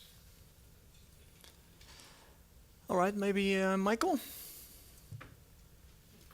Could we maybe please hand over the microphone to Michael? Thanks a lot. Thank you very much. Very two brief questions. So the implication was that life new business in Japan dips. So I was hoping that you'll say, ooh, we'll get a lot more cash. And then on disability, I think ASR is structurally more profitable than you, and I still don't understand why. I think you have more kind of medical profession, and that seems to have been a drag. And I just wondered, when will that drag disappear, as it were? And maybe on Japan, if you can indicate, you say the IRR, but just remind us the payback period. Thank you. All right, maybe Chert, you can start on DNA, and then Fabian take the question on Japan. Yeah, so we announced a combined ratio of 93 to 95, which is best in class. So with that, we expect the drag to disappear over the coming years. I guess the main difference between ASR and us is on individual disability, where indeed we have the Movir portfolio of medical professionals, where we've taken structural interventions, launched a new product, increased prices with 10%. So there, that takes a bit of time to wear off in the DNA business, and the rest of the DNA business is a lot more comparable. Okay, on Japan. So payback 7 years. IRR, we discussed, and in terms of remittances, we gave you an OCG guidance towards 125, and OCG and remittances go always very, very close, no? Because it's OCG there is basically a reflection of local GAAP. And you know that this figure can vary if there is volatility in sales. So a good example is when you look at 2020, where sales dropped, and then OCG in 2021 was higher. No, so that is what we showed in the past. Yeah. All right, thank you. Maybe move over to Farouk. Hi there, thanks very much. Just going back to Japan. You segmented the product slightly differently from what I recall. So you have the COLI product. So is COLI basically segmented into protection and then financial solutions? So could you give us an example of what a financial solution is versus protection in that context? And why short-term protection therefore is going to short-term financial solution is going to be falling as a share. And then secondly, going back to the Netherlands, so obviously this pension reform comes into full in 1st of January 27, I think. So can you give us some numbers around the size of opportunity? So obviously you're saying 15% of the market is corporate pension schemes. Some of that will come through the DC space to you. You've got 40% market share. And in the buyout as well, I mean, a lot of those guys will think, well, why do I need to hold this now? So can you give us a sense of what proportion of those numbers can come to you in those two forms? Thanks. Yeah, thanks, Farouk. Maybe Fabian, you can start with the Japan product examples, and then Leon take the question on the pension reform. Yeah. So the only reason why we changed the name is because we found COLI is a very technical name, and at the end, SME life insurance better reflects it. So that's all what's behind that. Protection products, is an example is any type of classical product. So it can be a mortality product, or it can be a morbidity product, where we think that there is more, there's more room forward. And then short-term versus long-term, there were in the past very strong tax incentives for the short-term products that have been taken back more and more, versus on the long-term side, nothing really has changed. And then we think that the driver for that is as well that we see that the younger generation is more interested into long-term than into short-term. That's where we see the drive happening, and then we find it attractive, and we didn't find it that attractive in the past because there's more room for variable products, which is more the thing we do than traditional profit-sharing products, which are done by mutuals, and that is not our space. So that's the answer a little bit to Japan.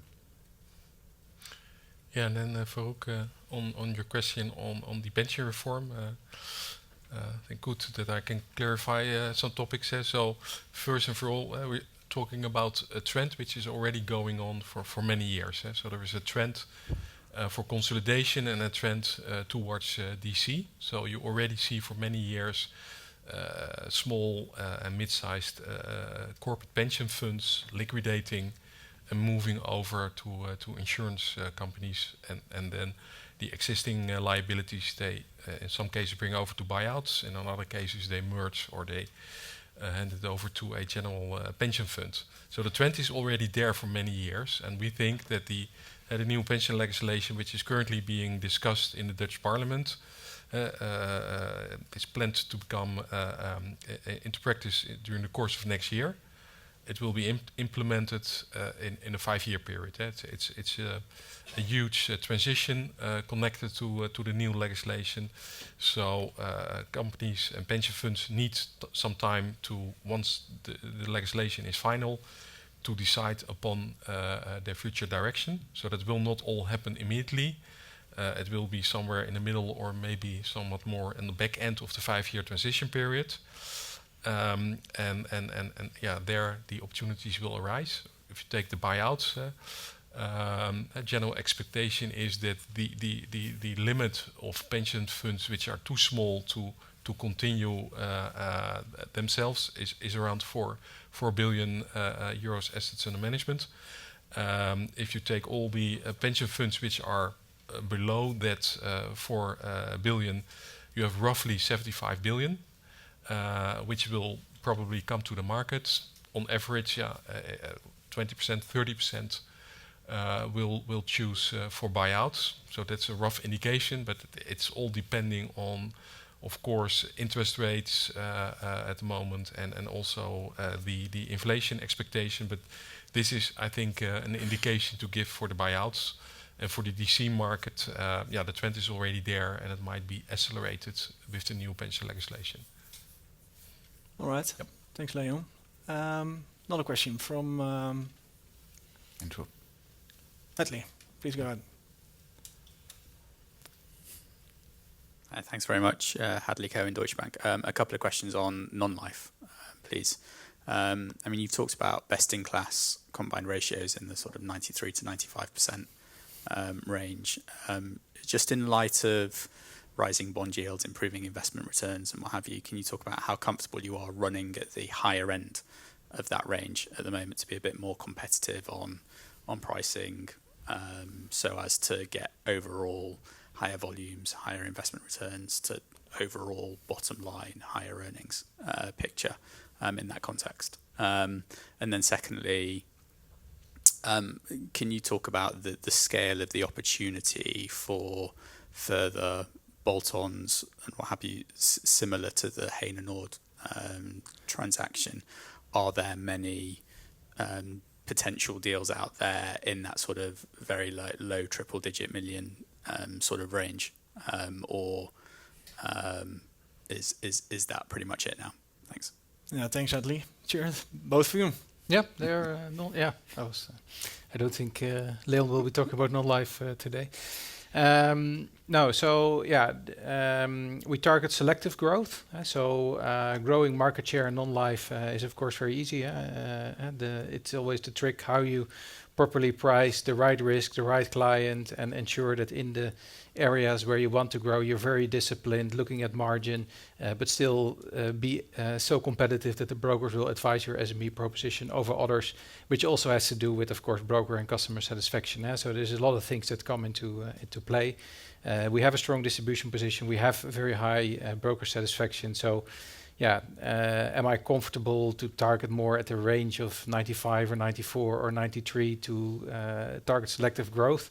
I don't think we typically look at that in that way. We really do it per product, per distribution channel, and we want to optimize the growth. So we do want to moderately grow, but to stay within that range. So it's not aggressive growth to really outpace the competition and then, let's say, go way over your margins. It's trying to do both at the same time. So moderately growing whilst staying within the target range. Sorry, just to come back on that. So when you're looking at the pricing, you're only looking at it from an underwriting income perspective. You're not thinking about the overall operating income that you can earn from the premiums coming in. Yeah, so of course we also have, so in OCG there is also the SAA and the investment return and the optimization we can take there. So there is a few opportunities that we see there, but similar to what was shared before, those are more smaller items in the SAA that we move there than, let's say, the re-risking that we've done over the past 2 years. And that was the... Yeah, and then on any bolt-ons... Oh yeah, on the sorry, market. yeah, because the second question. Yeah, so the second question on Heinenoord. So there, when we announced the transaction, we did announce that we also want to target further growth. Those would typically be smaller acquisitions, only at the right price and the right case to further grow the distribution proposition that we have with Heinenoord en Zicht. So the 11 transactions that we announced was a total price of below 25 million, to give you an indication of what is a smaller transaction. So it's more immaterial to the group. Yeah, maybe with an eye on time, maybe last question from Andrew. Please go ahead. Great, thank you. Andrew Baker, Citi. So I guess one's a follow-up to Hadley's question on the non-life side. So by keeping the combined ratio where it is, you're implicitly saying that you're going to keep all the benefit of the higher investment yield. Do you think competitors will take the same view, or do you think the market will be willing to give away more on the underwriting margin side because of the high yields? And then secondly, on Insurance Europe, can you just remind me the VNB mix between tied agents, bank insurance and broker? And then if the products sold are different within those channels, and essentially what the VNB margin is by channel, and if there's any material differences. Thank you. Yeah, thanks, Andrew. Maybe Tjeerd, you can start, and then Fabian on the VNB, please.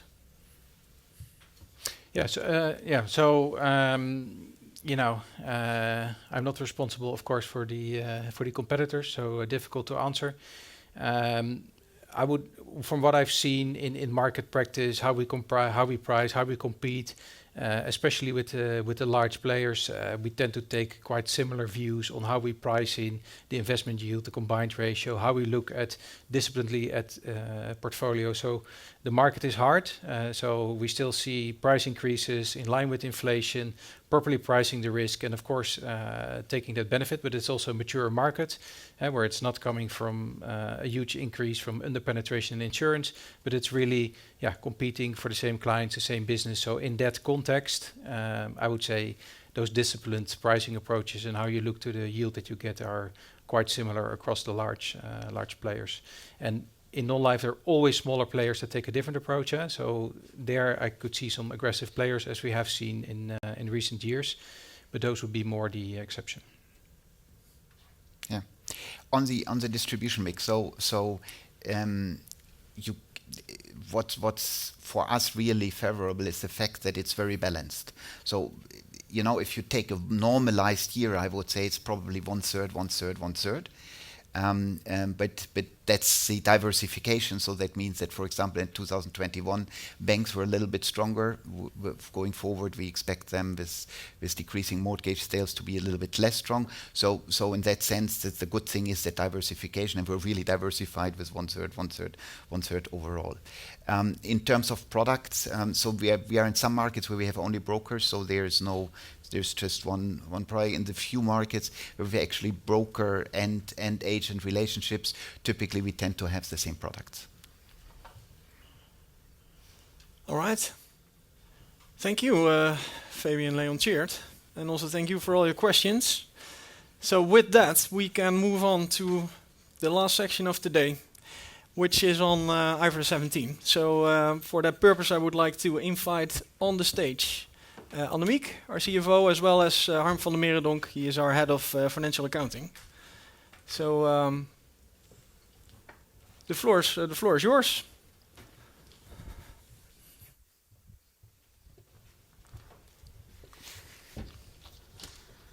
Thanks, Ruben. Welcome again. We've been thinking a bit on how to structure this session. And our guess was that given that we started at 8:30 and you already had some tutorials, you may not want a 3-hour full tutorial on IFRS 17. If you do, let us know. We have the expert here. But for now, we try and keep it a bit condensed and focus on what is really affecting us and what are the main choices that we have taken. I will give briefly the key messages where we stand now. And I will hand over after that to Harm, who is the head of our accounting and reporting team, and who has been very active in the CFO forum, also related to the IFRS 17 topics and many others. Key takeaways is that we do not expect any impact on strategy. We expect limited financial impact, and we're on track for the implementation. If you look at it from a strategic point of view on the next slide, so far we don't really see any impact there on, I think we're now on slide G3. We don't see any impact there on the on the strategy. It will not impact the OCG target. It will also not impact solvency nor our capital returns. The financial impact, overall, we would expect equity to become more stable, more aligned with Solvency II, and also with our current adjusted equity, which is adjusted for revaluations. The actual impact on equity is very dependent on interest rates, but if you would look at it from a June 30 level, we don't expect that to be significant. We expect operating result and leverage ratio to improve slightly. And lastly, we are on track for the implementation and for disclosing the transitional impact and the comparative figures both before we present the 23 half-year results. And with that, I leave you in the capable hands of Harm. Thank you, Annemiek, and good afternoon by now to all of you. As Annemiek said, I want to take you through mainly our approach to the key choices and methodologies in IFRS 17, so our choices on that, and the highlights of the impact it has on our financials at the transition. So if we look at this first slide, it summarizes the key accounting options. As you probably know, both IFRS 9 and IFRS 17 are quite principle-based regulations that require us to take decisions on various options and assumptions. In taking these decisions, we have mainly focused on underlying economics, stability of earnings, and also alignment with Solvency II as much as possible. So firstly, as you can see on the left of this slide, in IFRS 9 and 17 allow changes in financial assumptions, so that's mainly market interest rates and spreads, to be either reflected directly in the profit and loss account or to be deferred in equity, also referred to as other comprehensive income or OCI, which is comparable to what we call currently the revaluation reserves. We will be applying the OCI option for most of our assets and liabilities in the general account. That means that the net impact of interest rates and spread movements will be reflected in equity. This provides a maximum alignment between the accounting for assets and liabilities under IFRS 9 and 17, and it ensures that the net volatility is absorbed in OCI where possible, resulting in more stable earnings under IFRS. Secondly, there are three different accounting models in IFRS 17. We will be using each of the three where that best fits to the underlying portfolios. The default model is the general measurement model, which we will use for the more traditional life portfolios. The variable fee approach is designed for participating business and investment type of contracts, and we will use that for most of the unit-linked type of products. Then finally, there is the simplified premium allocation approach, which is designed for the more simple short-term contracts, and we will use that for mostly the P&C business in the non-life segment. Then finally, on this slide, let me spend a few words on the three transition approaches that exist in IFRS 17. First, there is the fully retrospective transitioning approach, which requires a full recalculation of the contractual service margin, the CSM, at the transition date, as if IFRS 17 would always have been applied. We will use that approach, but it will be limited to mostly some portfolios in the international segment. Then secondly, there is a modified retrospective approach, which is still a retrospective transition, but it allows for some simplifications in estimating the cash flows historically and the discount curves. Again, we will use that approach where it's possible, but it will be limited mostly again in the international businesses. Then finally, there is the fair value approach, which is not a retrospective approach, but allows for a simplification at the transition date when historical data to do retrospective implementation is limited. We will use the fair value approach for a large part of the life businesses in the Netherlands, which reflects the relatively older in-force portfolios there and the limited historical data. So if we move to the next slide, then in addition to some of the key accounting model choices, there are also various assumptions where we need to set our own methodology and parameters under IFRS 17. Our approach on setting these is to align with Solvency II as much as possible in the methodologies, but for certain specific parameters we deviate from Solvency II, for example because we have either taken a more economic approach or we have aligned to other practices that exist already within the group. Or sometimes IFRS 17 simply requires us to set the parameters differently. The key relevant assumptions are summarized on this slide. So first, if we look at the best estimate of expected cash flows, actually under IFRS 17 those are very similar to Solvency II. We only deviate in a number of areas where that's required by IFRS 17, which mainly relates to requirements on contract boundaries and some of the expense allocations. Secondly, on discounting, for determining the discount curve under IFRS 17, we use the same principle as we do in Solvency II. That means that we apply a risk-free curve with a last liquid point, an ultimate forward rate, and on top of that an illiquidity premium. However, here we have set some of the parameters differently from Solvency II. The differences mainly relate to the last liquid point, where we use 30 years for IFRS 17, compared to the 20 years last liquid point in the Solvency II curve. And another important difference is the illiquidity premium, which in IFRS 17 we base on our own asset portfolios, whereas in Solvency II we have the volatility adjuster, which is based on a reference portfolio and not on our own actual assets. Then thirdly, on the risk adjustment, also here we apply a methodology which is very similar to Solvency II, based on the cost of capital method. Again, there are some important differences in the actual parameters. First, under IFRS 17, we use a 4% cost of capital rate compared to the 6% that is mandatory in Solvency II, because we think that better reflects the economics under the risk adjustment. And then on top of that, the risk adjustment in IFRS 17 will have higher diversification benefits in it. For example, because we reflect also diversification between entities in the group, the so-called group diversification, which is not allowed in Solvency II. As you can see on the right-hand side of this slide in the graph, the impact of these differences and also some other further differences between the risk adjustment in IFRS 17 and the risk margin in Solvency II means that the resulting IFRS 17 risk adjustment will be significantly lower than the risk margin in the Solvency II balance sheet. If you take the IFRS 17 risk adjustment and the CSM together, then we expect that to be somewhat higher than what we currently have as risk margin in Solvency II. So if we look at the next slide, there we have summarized some of the key impact of the transition to IFRS 9 and 17 on our equity.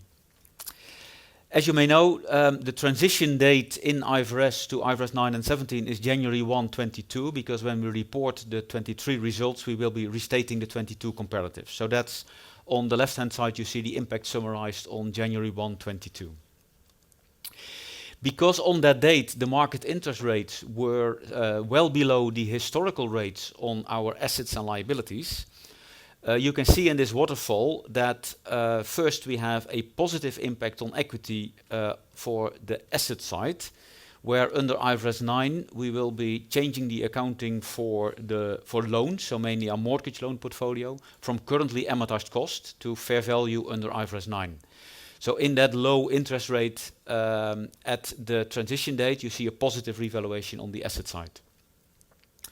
You also see that then for the insurance liabilities, there is a negative impact on equity, which is the consequence of remeasuring the insurance liabilities to current assumptions, which includes a current market discount rate. Then furthermore, here you see that under IFRS 17, there are no assets for deferred acquisition costs, so the DAC and for VOBA. And then we do have explicit liabilities for the risk adjustment and the CSM. So overall, you see that that adds to a negative impact on equity at the January 1, 22 transition date. There are two important items to note in this context, which we have illustrated in the middle section of this slide. First of all, our current IFRS equity reflects the revaluation on the asset side of the balance sheet, but not for liabilities. And that asymmetric accounting approach no longer exists under IFRS 9 and 17. So actually the lower equity under IFRS 9 and 17 is more economical, and it's more in line with the adjusted equity excluding the revaluations that we use today. And it's more in line with Solvency II. But it also means that the equity under IFRS 9 and 17 will be much more stable because it reflects the revaluations on both sides of the balance sheet. And secondly, the impact from IFRS 9 and 17 is very dependent on the level of the market interest rates at the date that we are looking at the impact.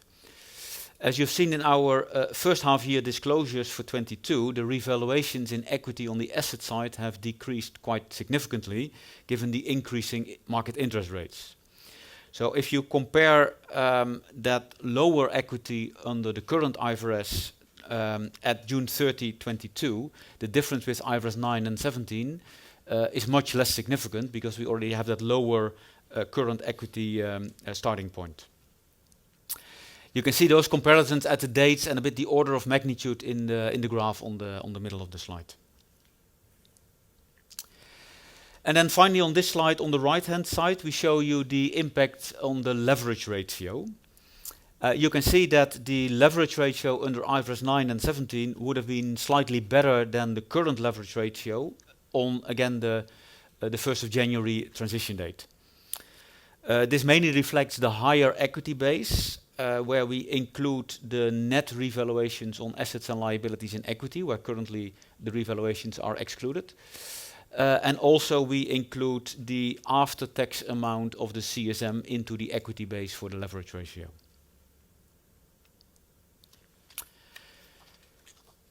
If I then move to the final slide, here we have summarized some insights in the way we will determine and present the operating results under IFRS 9 and 17. You see the revised format of the margin analysis and the operating result in the table on the left side of this slide. It includes what we'll call a profit margin, which is mainly the release of the CSM in the P&L. A technical result, which is mainly the release of the risk adjustment, and the result from the P&C business in the premium allocation approach. These three we aggregate together in the insurance result in the table on the left. In addition, we will show there the investment result, which is then the difference between the investment income and the unwind of the discounting in the liabilities. And then the other components of the margin analysis, also including the non-operating items, they will be quite similar to the presentation as we currently have it. And then for the level of the operating result, we can indicate that we expect it to be marginally higher than the current operating result, which is mainly reflecting an expected higher investment margin for the Dutch life segment, where because of the transitioning, some of the liabilities will unwind at the lower market rates at the transition date compared to the higher historical rates in the locked-in liabilities.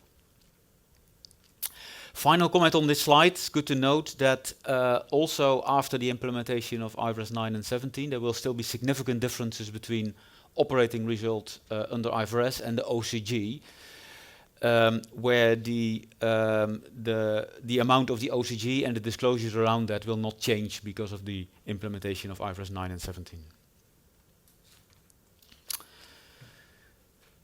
So to conclude on this session, let me just repeat the key takeaways that Annemiek set out in the beginning. There will be no impact from IFRS 9 and 17 on the strategy and the targets that we discussed today. We expect the financial impact in the current market environment to be relatively limited. And we are well on track for the implementation in 23 and the disclosure of the impact and the comparatives in advance of our 23 results. So with that, let me pass it back, Ruben, for Q&A.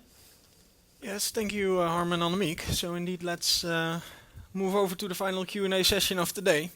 And then, on IFRS 17, so all the questions you would like to ask, the opportunity is now. So maybe start with with Nasib on the right. Please go ahead. Thanks. So, firstly, on Dutch tax implications, are there any from move to IFRS 17? And then, secondly, with the Solvency II review, you said IFRS is moving closer to Solvency II. Does it move even closer to Solvency II post the review? Just because looking at the assumptions you made on the risk discount rate. Thanks. Well, on tax, we don't expect it to have any implications, and maybe on alignment with the EIOPA Solvency II review. Yeah, so that's of course largely dependent on the actual outcome of the solvency review, which is still ongoing. But especially on the area of the risk adjustment, where, as I said, we have taken already a lower cost of capital rate for IFRS 17. If the outcome of the Solvency II review is moving in the same direction, then yes, IFRS 17 and Solvency II will be even more closer together. Next question, maybe from Farouk. Please go ahead. Hi there. I've got a question and a request, please. The request is, and I'm sure you're probably going to do this anyway, but if we could have a really detailed reconciliation between the own funds movement in OCG and this profit, that would just make our, first time in 20 years we suddenly have a model that, aligns between capital and, well, hopefully a little bit aligns between capital and earnings. That would be like superb for us all. And I think will help the market to accept OCG. I don't think it does currently, obviously doesn't. Second, on the question, can you just describe the philosophy behind your illiquidity premium? So you say it's based on your current assets, so clearly it's going to be bigger than the VA. How much bigger, and what's the principles behind that? Thanks. Yeah, so Farouk, on the detailed reconciliation, noted. So we'll take that definitely on board. And maybe on the theory behind the illiquidity premium, maybe Harm, you can elaborate on that a bit further. Yeah, so in short, how we set the illiquidity premium is that we take the actual asset portfolio, which is backing the insurance liabilities, and then we take the overall market yield from that portfolio, and then we adjust that for the credit element. So we take expected losses and an adjustment for unexpected credit loss. And then the adjusted spread that is left after those adjustments, that we use as the spread in the discount rate for the liabilities as well.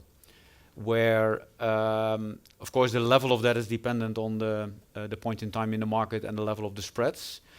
But it does mean that we have more stability in the revaluation of the assets and the liabilities because we have the maximum alignment between the two. So if I just do a rough calculate, I don't know the numbers, but that sounds like 4 to 5 times bigger than the current VA, or 3 to 4 times. It is currently higher than the VA. I think, again, the exact how much higher is very dependent on the point in time. But it is a higher illiquidity premium than we have in Solvency II. Yeah. All right, thank you, Farouk. Michael, please wait for the microphone. Thank you. Two questions. One is insights and the other one is theoretical. There's something in onerous contracts. You probably don't have them, or maybe you do, I don't know. What insights did you gain from doing all this quite expensive work, I think, IFRS 17? And then the other one is the theoretical question. If I look at slide G6, and it doesn't really apply to you now, but it would have done at December. So if I take the December figure for IFRS is 33 billion, and you show a kind of figure for the IFRS 17, call it a bit above 20, so there's a big difference, 10 billion. Now, if I put my long gone accounting hat on, that would mean that the profits, that the retained earnings that would be in December in 2000 in the old balance sheet would effectively now be in CSM and they'd be recycled. Now I'm expressing it in a very aggressive way, and it doesn't apply because really, if you use your June figures, they're very similar. But is my thinking correct that if the equity from old IFRS to new IFRS drops and it reappears somewhere in CSM, it means that we're recycling old earnings, or we recognize old earnings too quickly, or something? I don't know. Now, maybe first on the onerous contracts. I think the comment you made is correct, that if you look at the transition date, that is not really relevant. there will be some, but in the overall context, the level of owners' contracts is insignificant. Of course, going forward, depending on there can be two areas where owners' contracts could emerge. One, of course, if on the existing in-force business where the CSM absorbs the assumption changes, sort of the level of transition, I think, is quite comfortable that it can absorb that. But if the negative impact of assumption changes would at some point be higher than the existing CSM, you could get into the situation of owners' contracts. And then similarly for new business, the expectation is that the new business is such that also under IFRS 17 that leads to a positive CSM. But again, that is where in theory owners' contracts could emerge. If you look at the situation today, it's not significant.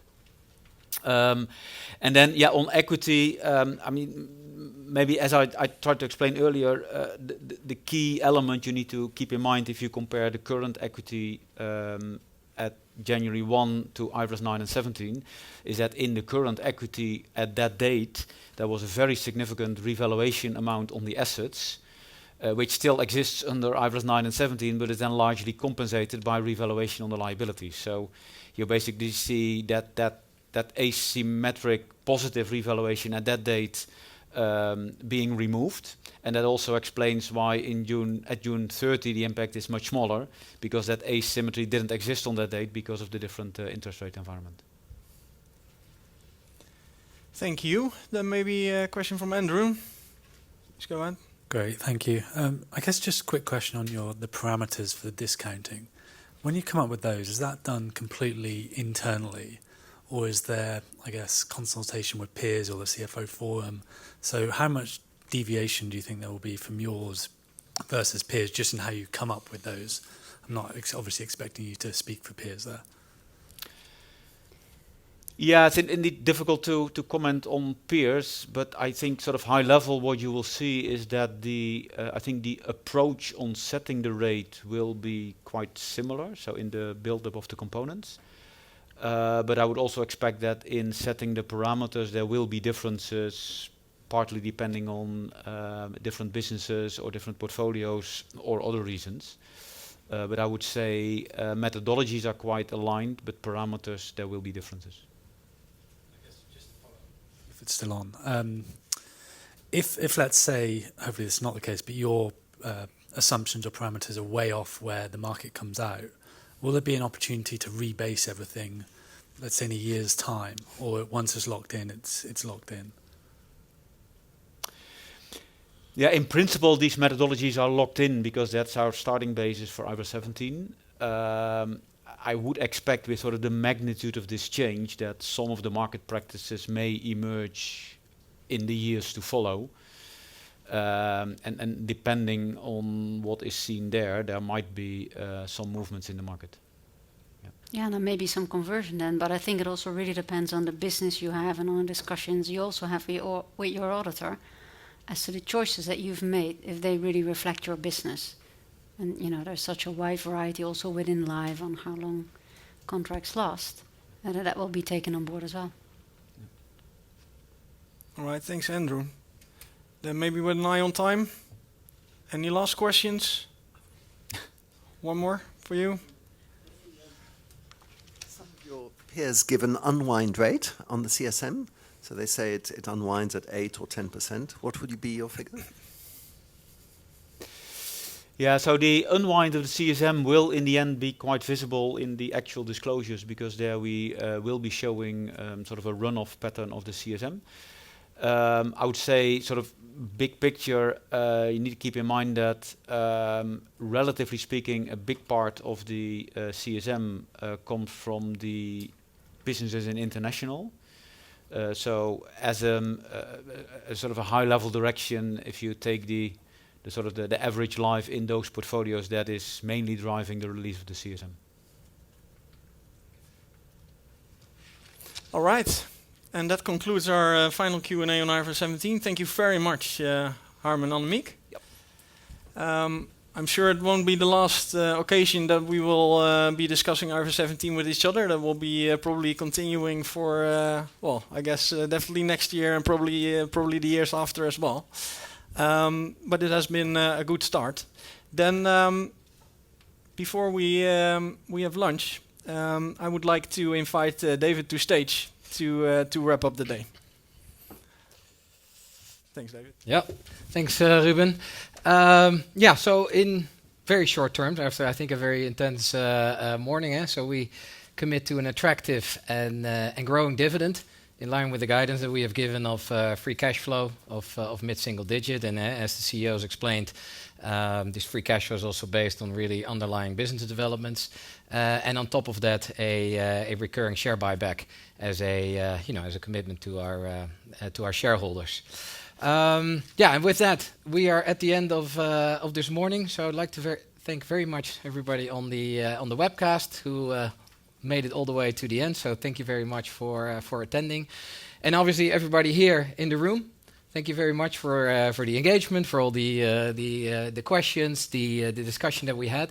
We will be around, of course, today, but also in the coming period to interact with you and deal with all of your questions today, but also in the coming period. And given also all the sharpness of the questions that you asked, we also concluded that all of you have earned your lunch, and therefore we will be serving that outside here. And I look forward to seeing you this afternoon and later on in the rest of the period. Thank you very much.